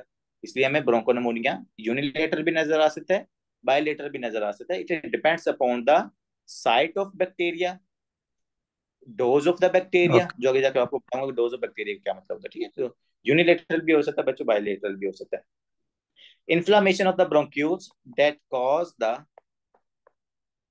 दैट कॉज ब्रोंकोनिमोनिया, ठीक है बच्चों। तो यहाँ पर आपके ब्रोंक्यूल्स ब्रोंकोनिमोनिया के अंदर क्या होते हैं, इन्वॉल्व हो सकते हैं। और ये देखो ये एक लोब आपके पास इन्वॉल्व नहीं है, यहाँ पर इन्वॉल्वमेंट आपको नजर आ रही है मोर than one lobe. Lobar pneumonia में आपका लोब इन्वॉल्व होता है, यहाँ पर एक लोब से ज्यादा, देखो ये अपर लोब है, ये मिडल लोब है, या लो लोब है, तो सारे लोब आपके पास ऑलमोस्ट इन्फेक्टेड हो रहे हैं। तो यहाँ पर हम लिखेंगे involvement more than one lobe in broncho pneumonia, ठीक है। ज्यादातर किसकी वजह से हो रहा है, हीमोफाइलस इन्फ्लुएंजा की वजह से। नेक्स्ट आते हैं बच्चों इंटरस्टिशियल निमोनिया, जिसका दूसरा नाम क्या है, एटिपिकल निमोनिया। और एग्जाम वालों का ये फेवरेट है, कौन सा आपका, एटिपिकल निमोनिया, ठीक है। सर एटिपिकल निमोनिया या जिसका दूसरा नाम हमने क्या लिखा था, इंटरस्टिशियल निमोनिया, तो काइंड इसका नाम लिखे यहाँ पर, इसी को हम इंटरस्टिशियल निमोनिया को ही हम एटिपिकल निमोनिया कहते हैं।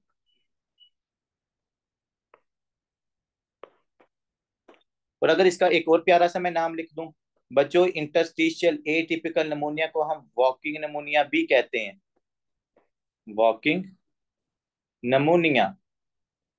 अब वॉकिंग निमोनिया इसको क्यों कहते हैं मैं आपको बताता हूँ अभी, पहले जरा हम दो तीन चीजें देख लें कि ये किस किस वजह से होता है। तो यहाँ पर atypical pneumonia, interstitial pneumonia, walking pneumonia, ये सब एक ही निमोनिया के नाम है। और इनके अंदर बच्चों होता क्या, देखो आपकी ये एलोवेलाई इन्वॉल्व नहीं हो रही, मेरे पास जो कैपिलरी है वो इन्फेक्ट नहीं हो रही, आपके पास कौन सा एरिया इन्फेक्ट हो रहा है सर, यहाँ पर आपकी ये इंटरस्टिशियल, मतलब यहाँ पर इन्फेक्शन हो रहा है, यहाँ पर हमारे पास इन्फ्लामेशन हो रही है, यहाँ पर पस बन रही है, इसलिए हम इसको क्या कहते हैं, that is called the interstitial pneumonia. अभी ये पेशेंट ज्यादा हमारे पास खतरनाक इसलिए नहीं होता क्योंकि आपकी एलोवेलाई के अंदर वेंटिलेशन हो रही होती है और यहाँ पर आपका ब्लड भी जा रहा होता है, तो किसी हद तक गैसियस एक्सचेंज होता रहता है। इस वजह से ये कंडीशन ज्यादा डेंजरस नहीं होती, ज्यादा खतरनाक नहीं होती, मतलब इतनी कोई सप्रेसिव या सप्रेसिव सिम्टम नहीं आती इस पेशेंट के अंदर जैसी दूसरे लोबार निमोनिया के अंदर आती है। जैसा कि डॉक्टर जरिए आपने पूछा था कि सर काइंडली बता भी दें कौन कौन से ऐसे बग्स हैं जो एटिपिकल निमोनिया काज करवाते हैं, तो बच्चों सबसे मोस्ट कॉमन है माइकोप्लाज्मा। माइकोप्लाज्मा निमोनिया है ना, जो ये मोस्ट कॉमन काज है एटिपिकल निमोनिया का, ठीक है। इसके अलावा बच्चों हमारे पास होता है जो है कोक्जिला बरंटी, जो अगर आपको याद हो ना, तो ये काज करवाता है कौन सा फीवर, हे फीवर के पता नहीं कोई ये फीवर भी कोक्जिला बरंटी काज करवाता है। माइकोप्लाज्मा निमोनिया हो गया, ये हमारे पास कोक्जिला हो गया। इसके अलावा बच्चों होता है हमारे पास क्लाइमेडोफिला सीटेसी, ये जो परिंदों के जरिए फैलते हैं, क्लाइमेडोफिला सीटेसी, ये ना बर्ड्स के जरिए फैलते हैं ये वाला इन्फेक्शन। और ये क्या काज करेगा सर, एटिपिकल निमोनिया काज करेगा। बच्चों यहाँ तक बात बैक्टीरिया तक खत्म नहीं होती, आपके जो डिफरेंट टाइप के वायरसेस हैं जैसे कि रिस्पिरेटरी सेंसिशुअल वायरस, या हमारे पास साइटोमेगैलो वायरस, या हमारे पास इन्फ्लुएंजा, या एडिनो वायरस, अगर आप देखोगे ना तो एटिपिकल के अंदर आपको वायरस इन्फेक्शन भी नजर आएंगे यहाँ, तो इनके इन तमाम वायरसेस के बच्चों आपने नाम याद रखने हैं, respiratory syncytial virus, cytomegalo virus, influenza and the adeno virus, ये सब क्या काज करवाते हैं, एटिपिकल निमोनिया। जी डॉक्टर जरिए आप समझ आ गई कि सर एटिपिकल निमोनिया में किसके अंदर नजर आता है, तो बच्चों ये आपको इस कंडीशन के अंदर नजर आता है। आपके पास ना ये इन bacteria Mycoplasma, Coxiella, Chlamydophila psittaci, respiratory syncytial virus, CMV, influenza and the adeno virus. जी स्टूडेंट्स, कौन सा ये जो हमारे पास साइटोमेगैलो वायरस है, ये कौन सी बड़ी कॉमन डिजीज काज करवाता है जी? सर टॉर्च इन्फेक्शन का पार्ट है ये। टॉर्च इन्फेक्शन का भी पार्ट है, लेकिन एक ये बड़ी स्पेसिफिक खुद डिजीज काज काज करवाता है।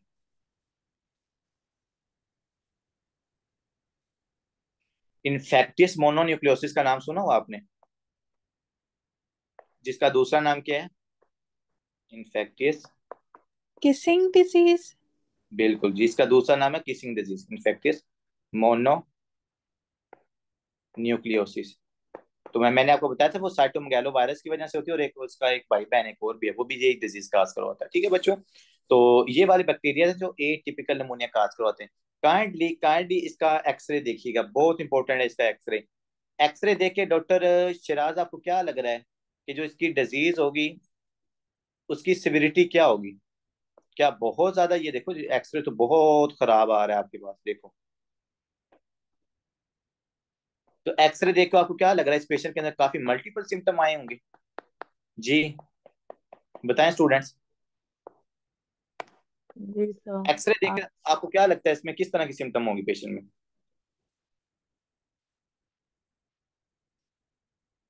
यार जल्दी बता देखो ना, हमारे पास इतना टाइम नहीं है। एक्सरे देख के तो आपको यही लग रहा है ना कि सर बहुत ज्यादा ओपेसिटीज हैं, क्या आपको कफ मल्टीपल ओपेसिटीज नजर आ रही हैं? जी जी बोलें। मल्टीपल कफ आएगी पेशेंट को। मैं ये कह रहा हूँ कि भाई सिम्टम सीवियर होंगी या मतलब कि नहीं होंगी सिम्टम, मैं ये पूछ रहा होंगी सीवियर तो सर। नहीं होगी, क्योंकि सर चलता हूँ। फिरता भाई नो ये सर, पेशेंट, इंसान। सिवियर नहीं होंगी। जी डॉक्टर सबा क्या बता रही हैं आप, सिवियर सिम्टम्स नहीं होंगे इस पेशेंट में, क्यों मैडम? क्योंकि सर कहीं कहीं पर लंग्स में प्रॉब्लम है, बाकी लंग्स तो काम कर रहे हैं। मैडम मैं आपको एक चीज दिखाता हूँ, आप ये एक्सरे देखें काइंडली, और ये ऊपर वाला एक्सरे देखें काइंडली। अब आपने आपने डिसाइड करना है कि इन दोनों में से वर्स एक्सरे कौन सा है, ये वाला वर्स है या नीचे वाला, चलो दोनों को कंपेयर कर, दोनों में से वर्स एक्सरे कौन सा है, ए या बी? बी। ज्यादा वर्स कौन सा है भाई, ए ज्यादा वाला। वर्स ए वाला है ना, ये बी वाला है ना, काइंडली देखो ना यार। तो भाई बी है, ये देखो पूरा लेफ्ट लंग पूरा इन्वॉल्व हुआ पड़ा है, ये इसकी सारी पेरिफेरी इन्वॉल्व हुई पड़ी है, ये सारा एरिया इन्वॉल्व हो पड़ा है। राइट में ऊपर वाले में क्या है भाई, ऊपर वाले में ये देखो सिर्फ ये वाला एरिया इन्वॉल्व है, या ये एरिया इन्वॉल्व है, इसका देखो ये सारा एरिया ये ठीक है, ये भी इसका एरिया ठीक है।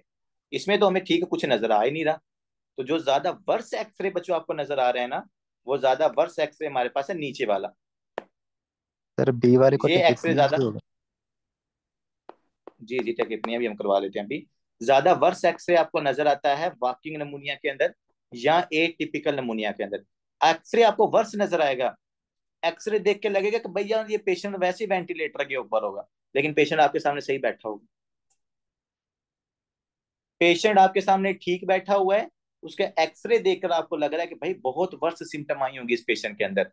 एसिम्टोमेटिक होगा पेशेंट। भाई ये पेशेंट आपका एसिम्टोमेटिक, मतलब इस पेशेंट में इतनी सिम्टम नहीं आती। इसका जो एक्सरे होता है वो आपको वर्ष नजर आता है as compare to symptoms.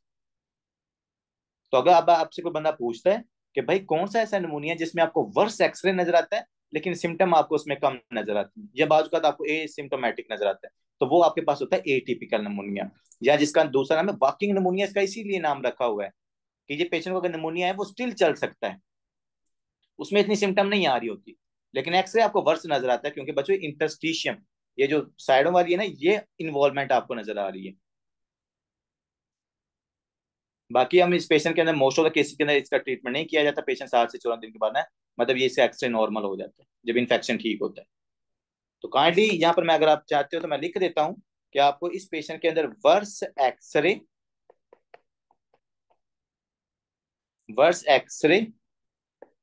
Then symptoms, कि सर सिम्टम इतनी ज्यादा खतरनाक नहीं थी लेकिन जो एक्सरे है वो बहुत ज्यादा हमें बस नजर आता है इंटरस्टिशियल निमोनिया के अंदर। ठीक है बच्चों, ये चीज आपने क्या रखनी है यहाँ पर याद रखनी है।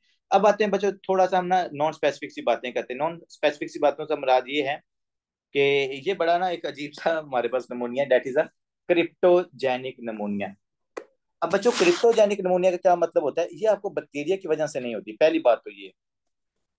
देखो अगर मैं इसका एक्सरे देखूँ ना तो मुझे ये ओपेसिटीज नजर आ रही है, देखो सारी ओपेसिटीज हैं, तो ये देख के मुझे लगता है कि यार ना इसको क्या होगा, इन्फेक्शन हुआ होगा। लेकिन सीन इस पेशेंट के अंदर इस तरह का होता है कि यहाँ पर पेशेंट के अंदर नमोनिया नहीं है। नमोनिया नहीं से मुराद ये है कि भाई हमें पता है नमोनिया तो लंग इन्फेक्शन होता है ज्यादातर, वो तो बग होगा तो वो जाके इन्फेक्शन काज करता है। लेकिन ये मैं जब एक्सरे देखता हूँ तो मुझे नजर आता है ये नमोनिया, लेकिन पेशेंट को इन्फेक्शन, मतलब कोई बैक्टीरिया कोई वायरस कोई फंगस नहीं होता। तो सर ये जो हमें फिर ओपेसिटीज नजर आ रही हैं इस पेशेंट के अंदर, ये ओपेसिटीज हमें फिर क्यों नजर आती हैं? तो बच्चे काइंडली इसका याद रखिएगा। सबसे पहले कहते हैं कि भाई ये क्रिप्टोजेनिक निमोनिया की इटियोलॉजी का हमें पता ही नहीं है, ठीक है, कि ऐसा क्यों होता है। इडियो मतलब कि जो इटियोलॉजी हमारे पास वो है अननोन, ठीक है।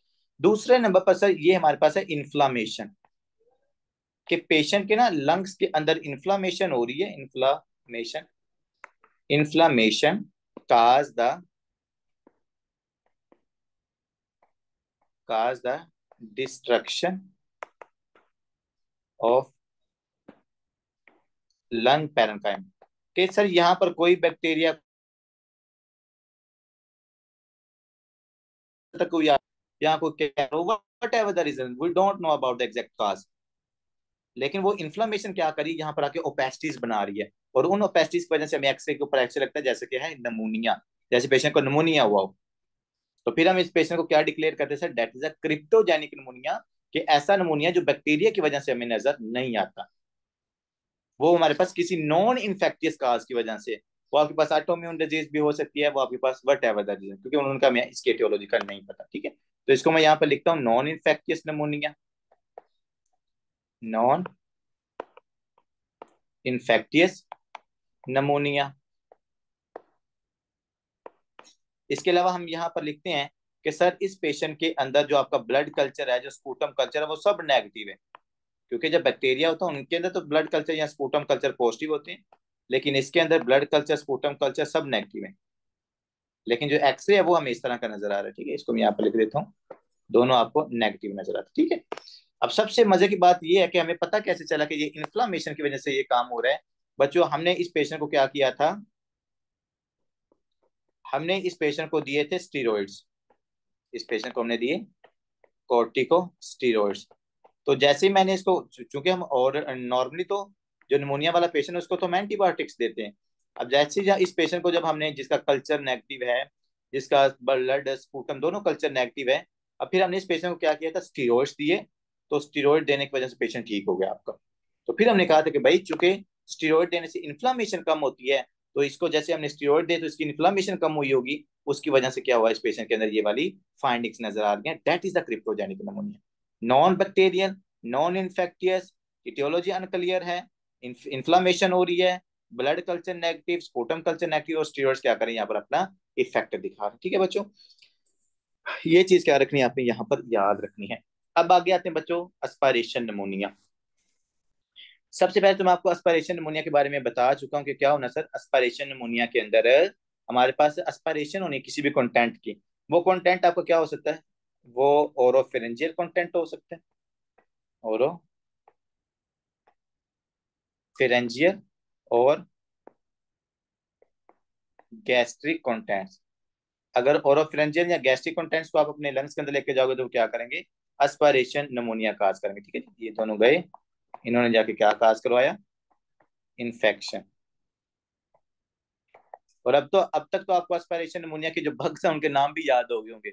सर एनारोब्स हो सकते हैं, क्लेप्सिला हो सकता है, स्टेफिलोकोकस ओरियोस हो सकता है। ठीक है बच्चों, इसके काइंडली लिखिएगा जरा रिस्क फैक्टर्स कि जो हमारे पास क्या क्या रिस्क फैक्टर्स हैं जिसकी वजह से पेशेंट के अंदर ना एस्पायरेशन निमोनिया हो सकता है। तो मैंने आपको चाहे ऊपर भी शायद लिखवाए हैं, लेकिन इधर मैं आपको दोबारा आपके लिए लिख देता हूँ। रिस्क फैक्टर में बच्चों diabetes mellitus, decrease cough reflex, decrease gag reflex.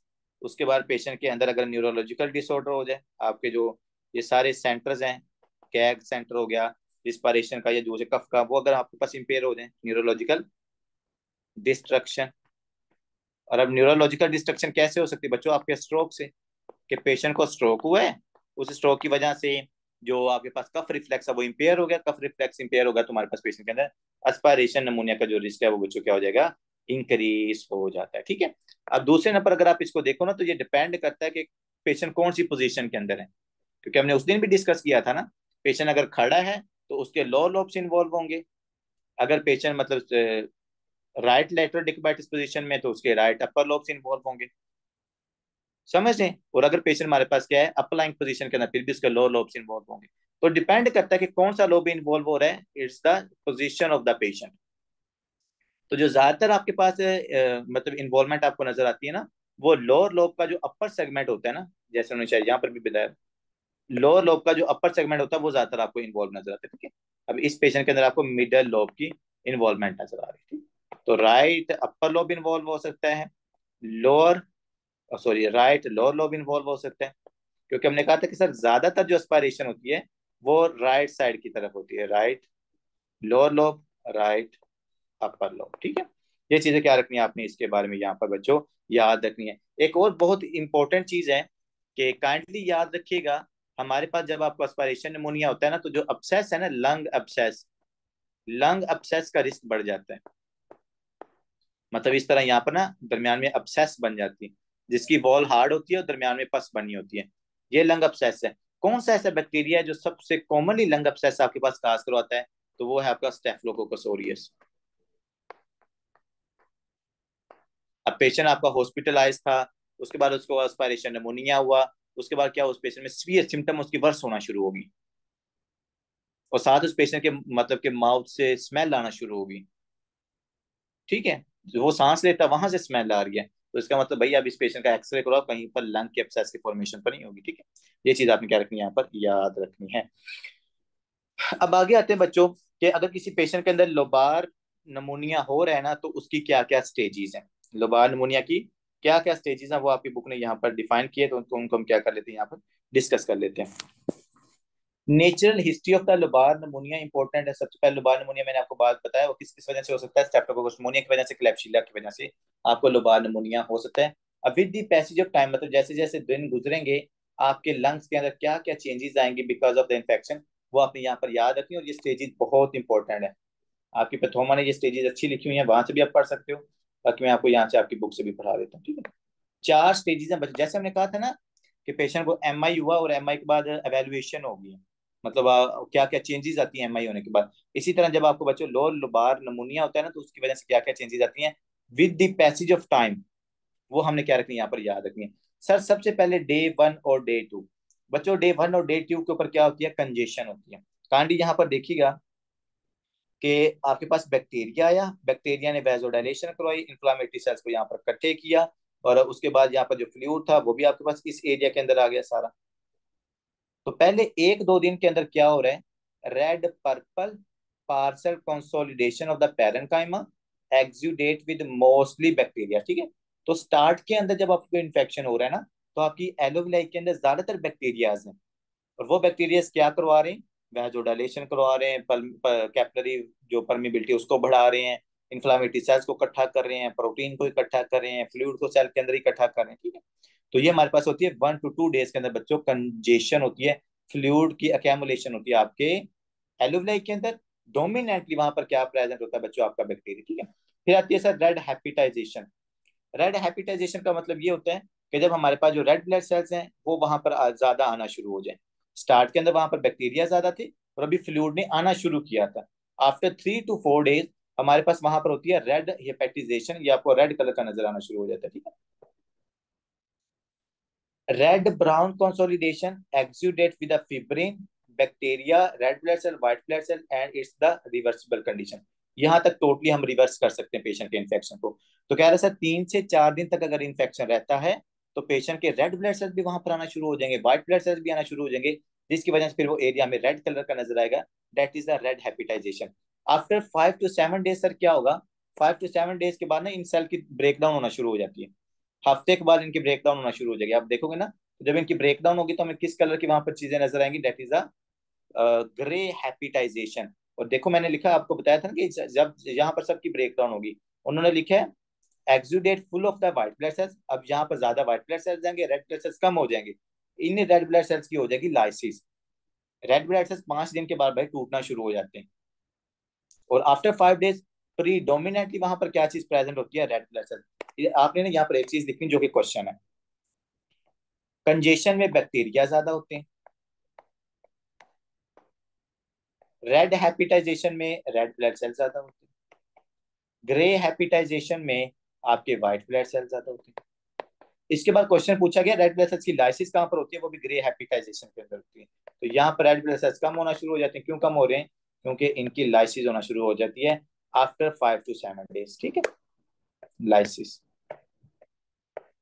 फिर बच्चों 8 more than 8 डेज, अब आपके पास बैक्टीरिया ने सारा इंगल्फ कर लिया, हर चीज को हमने वहां से खत्म कर दिया है, आपने एंटीबायोटिक लेना शुरू कर दी थी। आफ्टर 8 डेज रेजोल्यूशन होना शुरू हो जाती है, मतलब कि वहां पर चीजें रिजोल्व हो गई हैं, बैक्टीरिया वहां पर आए हैं, वो क्या कर रहे हैं, मतलब मैक्रोफेजेस आते हैं, मैक्रोफेजेस आपके एक्सुडेट को खाते हैं, उसके बाद जो न्यूट्रोफिल्स डेड होते हैं उनको खाते हैं, मतलब सफाई करना शुरू हो जाते हैं आफ्टर 8 डेज, जिसको हम क्या कहते हैं, रेजोल्यूशन।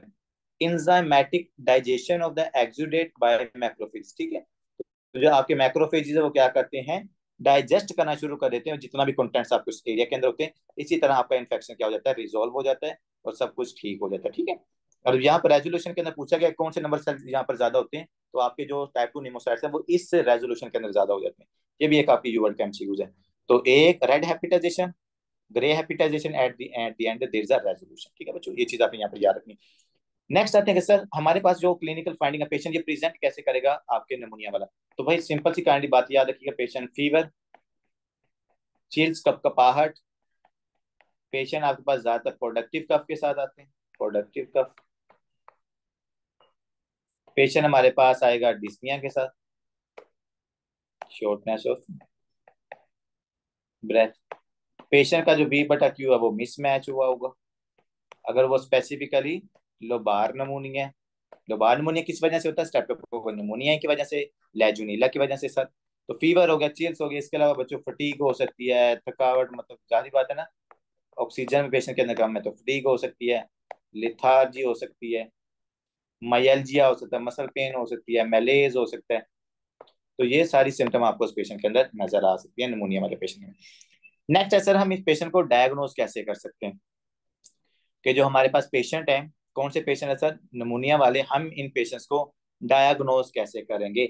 बच्चों सबसे पहले आपने करनी है लैब्स टेस्ट। लैब टेस्ट के अंदर कौन कौन से है सर, सबसे पहले आपने करनी है सीबीसी। सीबीसी के ऊपर आपको इम्यून सेल्स क्या मिलेंगे, इंक्रीज मिलेंगे, यहाँ पे मैं लिख देता हूँ, इम्यून सेल्स आपके इंक्रीज आपको मिलेंगे, लिम्फोसाइट्स बड़े होंगे, न्यूट्रोफिल्स बड़े होंगे। दूसरे नंबर बच्चों आपने इसका करवाना है ब्लड कल्चर।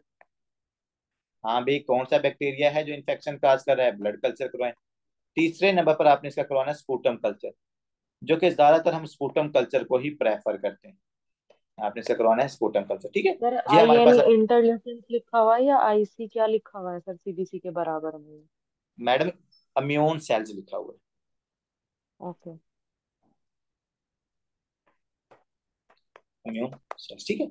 बच्चों लैब्स के ऊपर आपको शक हो गया भाई स्पूटम कल्चर इसका पॉजिटिव आ गया या ब्लड कल्चर इसका पॉजिटिव आ गया, या उसके बाद कि इसका सीबीसी के ऊपर न्यूट्रोफिल सेल्स इंक्रीज हो रहे हैं, साथ फिर आपने इसकी क्या करवा देनी है, इमेजिंग। आपको पता है ना, नमूनिया वाला जो भी पेशेंट आता है उसका सबसे पहले हम एक्सरे करवाते हैं। तो बच्चों इमेजिंग के अंदर आपने इसका करवाना है x-ray. That is the best initial test जो आपका एक्सरे होता है। और इसके साथ बच्चों हम करवाएंगे इसका सीटी स्कैन। ज्यादातर जो इंटरस्टिशियल नमूनियाज होते हैं ना, उनके अंदर ये सीटी स्कैन को हम प्रेफर करते हैं। जब बच्चों आप इसका एक्सरे कराओगे, तो मैंने आपके सामने ये 3 एक्सरे यहाँ पर ड्रॉ किए हुए हैं। 3 एक्सरे के अंदर सबसे पहले आपको राइट साइड की तरफ, हाँ मुझे आप बताएं कौन कौन से एक्सरे हैं ये जी स्टूडेंट्स, एक्सरे के नाम लिखवाएं मुझे। नंबर 1 पे कौन सा एक्सरे पड़ा हो? सर पहला लोबार वाला एक्सरे। लोबार। ये हो गया जी lobar pneumonia. Number 2? Interstitial. Number 2 आपके पास ब्रोंको वो sir, broncho pneumonia. Broncho. Broncho, bronchopneumonia. Very good, very good doctor Sadka, doctor Saba, ठीक है। ब्रोंको। और बच्चों सर एक तीसरे साइड नंबर, पे ज्यादा ब्लैक नहीं होना चाहिए अगर ब्रोंको ब्रोंको जानी का तो। क्या डॉक्टर साहब कह रहे हैं? सर ये तो बायलेटरल आ रहे हैं ना कंसोलिडेशन, ये एक साइड पे ज्यादा ब्लैक नहीं होना चाहिए। नहीं नहीं सर, जरूरी नहीं है, डिपेंड करता है डिजीज की सिविरिटी कितनी है। तो यहाँ पर अगर आप नोटिस करो ना, तो ये देखो ब्रोंक्यूल्स है। मैं इसलिए कह रहा हूँ ब्रोंको नमूनिया के अंदर ना फिर हम सीटी स्कैन करवाते हैं ज्यादा इसको क्लियरली देखने के लिए। तो सीटी स्कैन के ऊपर तो हर चीज खुल के आ जाती है, बट यहाँ से ब्रोंको नमूनिया आपको एक तो अपनी सिम्टम उसकी देखनी है, दूसरे पर आपको यहाँ पर देखोगे तो ब्रोंको नमूनिया का पेशेंट को पता चल जाता है, ठीक है। तो ये चीज आपने यहाँ पर याद रखनी। और ये इसका ना मैं आपको एक इसका हिस्ट्री का बैकग्राउंड भी बताता हूँ कि जो ब्रोंको नमूनिया मैंने आपको बताया था, हीमोफाइलस इन्फ्लुएंजा की वजह से ज्यादा होता है।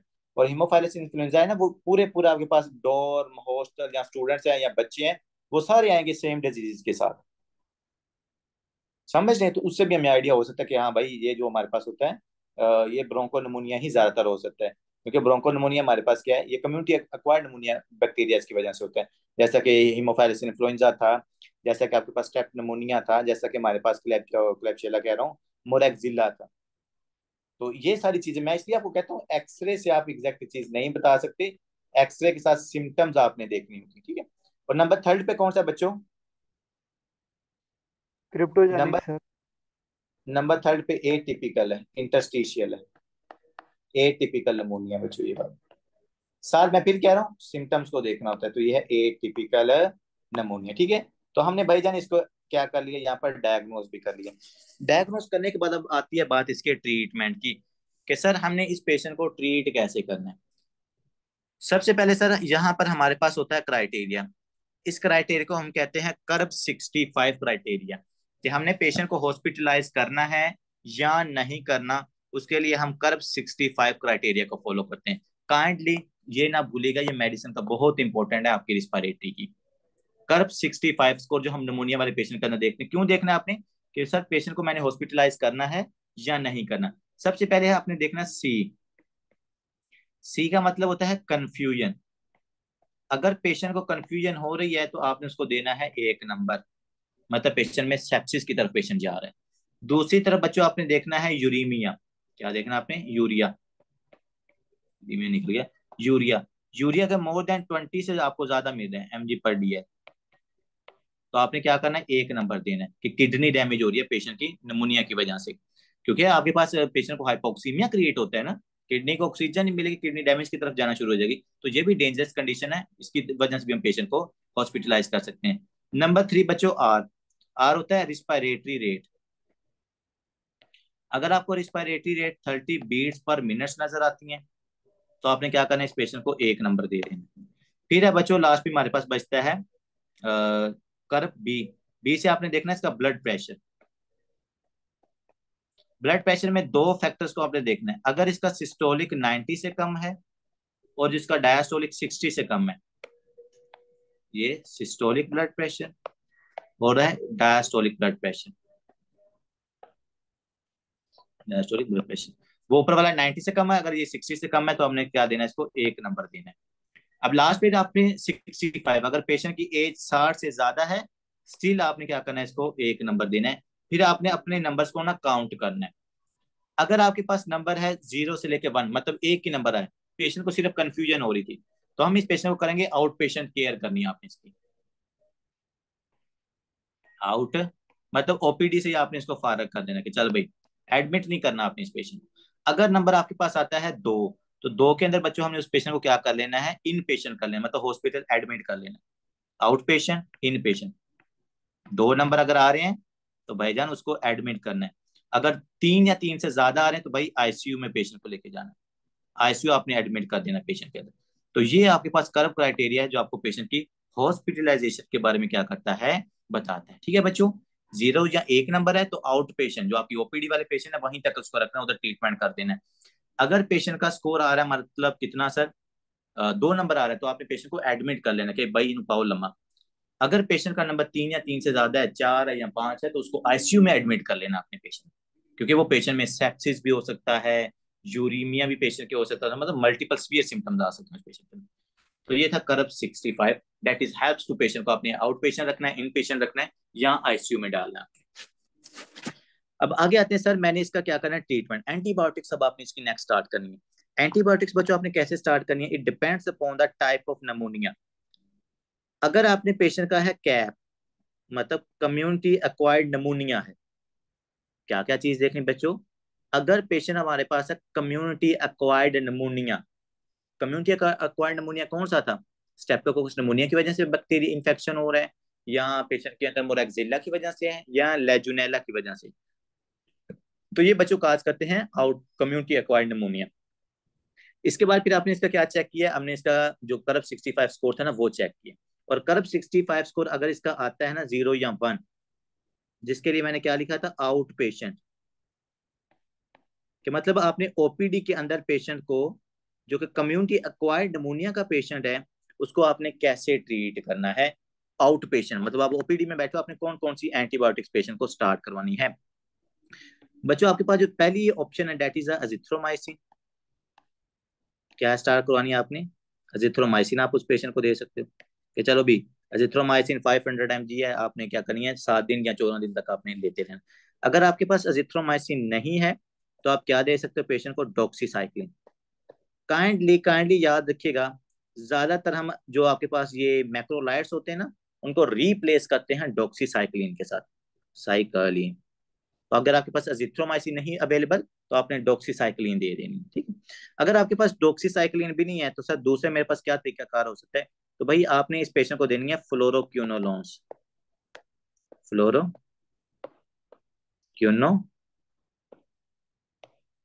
फ्लोरोक्विनोलियंस, ठीक है। जैसे इससे हमारे पास सिप्रोफ्लॉक्सिसिन आ गई है, ये वाली ड्रग्स आप उस पेशेंट को दे सकते हो। ये कौन सा है, जब आप ओपीडी में बैठे हो, ओपीडी में बैठे हो, पेशेंट निमोनिया के साथ आया है और आपने उसका स्कोर देखा वो 0 या 1 था, तो आपने उस पेशेंट को क्या करना है, जिथ्रोमाइसिन, डॉक्सीसाइक्लिन या फ्लोरोक्विनोलियंस आप उस पेशेंट को दे सकते हैं, ठीक है। अब आते हैं सर नंबर 2 पे है कि पेशेंट कम्युनिटी एक्वायर्ड नमोनिया का है, लेकिन वो इन पेशेंट है, मैंने उसको एडमिट कर लिया, क्या है सर, इन पेशेंट है। अब इन पेशेंट का जो कर्व स्कोर है वो कितना होता है सर, इन पेशेंट का कर्व स्कोर हमारे पास होता है 2। तो अगर 2 स्कोर है, आपने उस पेशेंट को एडमिट कर लिया है, तो इसको फिर मैंने कौन कौन सी एंटीबायोटिक चढ़ानी है, ठीक है। तो यहाँ पर भी बच्चों आपकी जो सबसे बेहतरीन ड्रग है वो कौन सी है सर, वही अजिथ्रोमाइसिन, अजिथ्रोमाइसिन। लेकिन यहाँ पर चूंकि पेशेंट को सीवियर इन्फेक्शन है तो बच्चों एक से काम नहीं चलेगा, अजिथ्रोमाइसिन के साथ आपने चलाना है सेफ्ट्रैक्सोन। अब आप में से काफी सारे स्टूडेंट मेरी इस बात से एग्री होंगे, कभी आपको निमोनिया हुआ हो, आप हॉस्पिटल में एडमिट हुए हो, आपको नॉर्मल लाइन के अंदर उन्होंने सेफ्ट्रैक मतलब एक्सोन सेफ्ट्रैक्सोन का इंजेक्शन डाला हो वहां पर, और आपको आईवी एजिथ्रोमाइसिन दी होगी उन्होंने, यही ट्रीटमेंट पाकिस्तान में चलता है, एजिथ्रोमाइसिन सेफ्टा, एजिथ्रोमाइसिन सेफ्ट्रैक्सोन, यही बच्चों यहाँ पर चलता है, ठीक है। दूसरी जो बच्चों हमारे पास ऑप्शन है सर, दूसरी ऑप्शन है वही फ्लोरोक्विनोलोन्स की, फ्लोरोक्विनोलोन्स, क्योंकि हमने देखा हुआ है कि जो हमारे पास पेशेंट्स होते हैं ना, कुछ उनको अजिथ्रोमाइसिन से एलर्जी होती है। तो जिन लोगों को अजिथ्रोमाइसिन से एलर्जी होती है ना, मैंने आपको शायद उस दिन भी बताया था, आपने उसको ना डॉक्सीसाइक्लिन देनी होती है। अजिथ्रो से एलर्जी है तो डॉक्सीसाइक्लिन देनी है। पेशेंट इन पेशेंट है, अगर आपने उसको एडमिट कर लिया है तो भाईजान अजिथ्रो के साथ आपने सेफ्ट्राएक्सोन चलानी है। अगर ये नहीं चला सकते तो पेशेंट को फ्लोरोक्विनोलोन्स के ऊपर डालो, ठीक है। तो ये था आपके पास बच्चों आउट पेशेंट, इन पेशेंट। अब आते हैं तीसरे नंबर पर, पेशेंट को कम्युनिटी एक्वायर्ड नमूनिया है और पेशेंट हमारे पास आईसीयू में, मतलब बहुत सीवियर इन्फेक्शन है, और आईसीयू वाले पेशेंट का एपगार स्कोर, ये कर्व 65 कितना है, इट्स मोर देन 3। अब सर इस पेशेंट के अंदर मैंने कौन कौन सी एंटीबायोटिक्स चलानी है बच्चों? बच्चों यहाँ पर भी आपने जो फर्स्ट लाइन होनी है वो आपकी एजिथ्रोमाइसिन है। इसलिए मैं कहता हूँ यार ये एजिथ्रो काफी अच्छी ड्रग है, इसके काफी अच्छे इफेक्ट है एजिथ्रोमाइसिन। और एजिथ्रोमाइसिन के साथ बच्चों क्या चलाना है, सेफ्ट्राएक्सोन। यहाँ पर भी आपने एजिथ्रोमाइसिन के साथ सेफ्ट्राएक्सोन ही चलाना है, ठीक है। अगर आपके पास एजिथ्रोमाइसिन के साथ सेफ्ट्राएक्सोन नहीं चला सकते तो आपने फ्लोरोक्विनोलोन के साथ सेफ्ट्राएक्सोन चला देना है, मतलब कि सिप्रो फ्लोक्सासिन प्लस सेफ्ट्राएक्सोन। आप ये वाला कॉम्बो भी क्या कर सकते हो, इस्तेमाल कर सकते हो, ठीक है यार। डॉक्टर्स को सारा कुछ पता होता है, सारी उनको फर्स्ट लाइन सेकंड लाइन, ये नहीं है तो इससे एलर्जी है, तो ये सारा हम, ये सारे प्रोटोकॉल्स हमें पता होता है, हमने सारा पढ़ा होता है। आगे अप्लाई ना करना ये मैं इसमें कहूंगा कि भाई ये आपकी सुस्ती होगी, लेकिन इंशाल्लाह आप यहाँ से सारा कुछ पढ़ेंगे भी और आपको ये चीजें अप्लाई करनी भी आनी चाहिए कि एजिथ्रो से एलर्जी है, डॉक्सीसाइक्लिन, एजिथ्रो सेफ्ट्राएक्सोन नहीं चल रहा तो मैंने क्या करना, सिप्रोफ्लोक्सासिन के साथ सेफ्ट्राएक्सोन चला देना। और अगर आउट पेशेंट में तो जिथ्रोमाइसिन या डॉक्सीसाइक्लिन दोनों में से कोई एक देनी है। इन पेशेंट है या आईसीयू में तो आप ये 2 एंटीबायोटिक्स आपने चलानी है इस पेशेंट की, ठीक है बच्चों। ये था आपके पास कम्युनिटी एक्वायर्ड नमोनिया। आगे आते हैं सर हॉस्पिटलाइज नमोनिया, कि अगर पेशेंट मेरे पास बैठा ही हॉस्पिटल में है, अगर उसको निमोनिया हो जाए, इसको हम कहते हैं हैप। हैप और कैप पर ज्यादातर हम ट्रीटमेंट करते हैं, ठीक है। अगर बच्चों आपको हैप हो रहा है, हॉस्पिटलाइज एक्वायर्ड नमोनिया हो रहा है, इसका मैंने टाइम ड्यूरेशन क्या बताया था, more than 48 hours in hospital. और अगर आपको इन्फेक्शन हो जाए तो फिर हमारे पास हॉस्पिटलाइज एक्वायर्ड नमोनिया होता है। इसके अंदर हमने देखा था कौन कौन से बग्स आपको ये इन्फेक्शन काज करते हैं सर। सबसे पहले मर्सा, मेथास्लीन रेजिस्टेंस स्टेफिलोकोकस ओरियस था। दूसरे नंबर पर आपके पास था सूडोमोनास एरोजिनोजा, ये आपको इन्फेक्शन काज करता था। तीसरे नंबर पर बच्चों एचआईवी इन्फेक्शन भी काज कर सकता है, मतलब पेशेंट एचआईवी का है ना, तो एचआईवी वाली पेशेंट के अंदर किसकी वजह से आपको इन्फेक्शन नमूनिया होता है, मैंने आपको कल बताया। जी डॉक्टर, अगर पेशेंट एचआईवी है, बताओ। एचआईवी के साथ भाई कितना कुछ तो मैंने कल रिलेट करवाया था आपको, निमोसिस्टिक जीरो वीसीआई, उसके बाद माइकोबैक्टीरियम एवियम की वजह से भी होता है। तो बच्चों अगर एचआईवी का पेशेंट है और उसका जो सीडी काउंट है, जो मैं आपको म्यूनो में पढ़ाऊंगा, अगर वो 200 से कम है तो निमोसिस्टिक जीरो वीसीआई की वजह से इसको इन्फेक्शन होता है। निमोसिस्टिक, कल किसी ने ये सिनेरियो भी भेजा हुआ था, जीरो वीसी, ठीक है। अगर आई थिंक 50 से कम हो जाए फिर माइकोबैक्टीरियम एवियम की वजह से इन्फेक्शन होता है। तो बच्चों अगर आपको मर्सा, मेथास्लीन रेजिस्टेंस स्टेफिलोकोकस ओरियस की वजह से इन्फेक्शन हो रहा है तो क्या देना है, सूडोमोनास एरोजिनोजा की वजह से इन्फेक्शन हो रहा है तो क्या हो रहा है, अगर एचआईवी की वजह से तो आपने कौन सी एंटीबायोटिक्स देनी है। सबसे पहले बच्चों हम देखते हैं मर्सा। मर्सा मैंने आपको इसका मतलब स्पेसिफिकली इनके जो हैवी एंटीबायोटिक्स के नाम थे ना, मर्सा सिलेटिव, मैंने शायद आपको पहले लिखवाए भी होंगे कहीं पर। बच्चों सबसे पहले है वैनकोमाइसिन। आप इस पेशेंट को, ये बहुत बहुत हैवी एंटीबायोटिक आपकी वैनकोमाइसिन, क्लिंडामाइसिन, लिनोजोलिड जो लिनोजोलिड जो ड्रग है, ये आपके पास बहुत हैवी एंटीबायोटिक्स होती हैं। जब सब एंटीबायोटिक्स से रेजिस्टेंस आ जाए ना तो फिर हम ये वैनकोमाइसिन, एक टिगी साइक्लिन होती है, उसको भी हम इस्तेमाल करते हैं। तो बच्चों यहाँ पर आपने अगर मर्से की बात की जाए ना, एनआरई वालों, आपको भी एमसीक्यूज आ सकते हैं, तो आपने क्या देनी है, वैनकोमाइसिन, और इसमें से इंशाल्लाह एक एमसीक्यू जरूर पूछा जाएगा। ये जितनी चीजें आज हमने पढ़ी हैं, वैनकोमाइसिन बच्चों आप दे सकते हो। दूसरे नंबर क्लिंडामाइसिन आपने लिखनी है, क्लिंडामाइसिन आप दे सकते हो उस पेशेंट को। तीसरे नंबर पर my favourite antibiotic that is a linezolid, zolid, ये बड़ी हैवी एंटीबायोटिक है भाई, ये जो तीनों मैंने लिखे हैं लाइनजोलिड, क्योंकि ये आपके पास मेथास्लीन रेजिस्टेंट है, ये तमाम एंटीबायोटिक से रेजिस्टेंट है ये वाला बैक्टीरिया। तो इसको फिर वैनकोमाइसिन क्लिंडामाइसिन या लाइनजोलिड और इसके बाद टिगीसाइक्लिन, ये इनसे काबू आता है जाकर, ठीक है। तो इसके लिए फिर आपने ये स्टार्ट करना है। अगर बच्चों स्टेफिलोकोकस ऑरियस है तो सर फिर इसका क्या ट्रीटमेंट है बच्चों? इसके लिए हम चलाते होते हैं ये एक बीटा लैक्टम ड्रग लेते हैं और साथ हमने इस पेशेंट के अंदर चलानी है ये टाइनजोलिड, ठीक है। तो ऐड करें यहाँ पर सर, इस पेशेंट के अंदर हम चलाएंगे सबसे पहले पिप्रासिलिन, क्या इसको कहते हैं, एक मिनट साफ कर लें।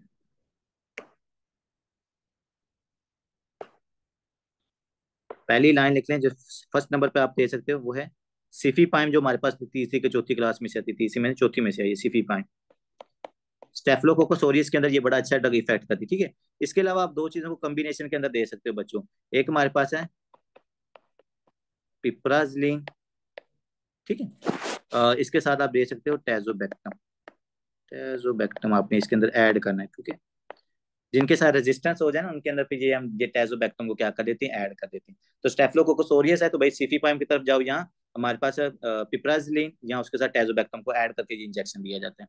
आगे है जी सर, अगर HIV है तो HIV का हमने कल भी, और HIV के अंदर किसकी वजह से इन्फेक्शन है, नीमोसिस्टिक जीरो VCI की वजह से है। तो इसका हमने कल ही डिस्कस कर लिया था कि सर हमने पेशेंट को क्या देनी है, ट्राइमेथोप्रिम, और ट्राइमेथोप्रिम के साथ क्या ऐड करनी है, सल्फामेथोक्साजोल।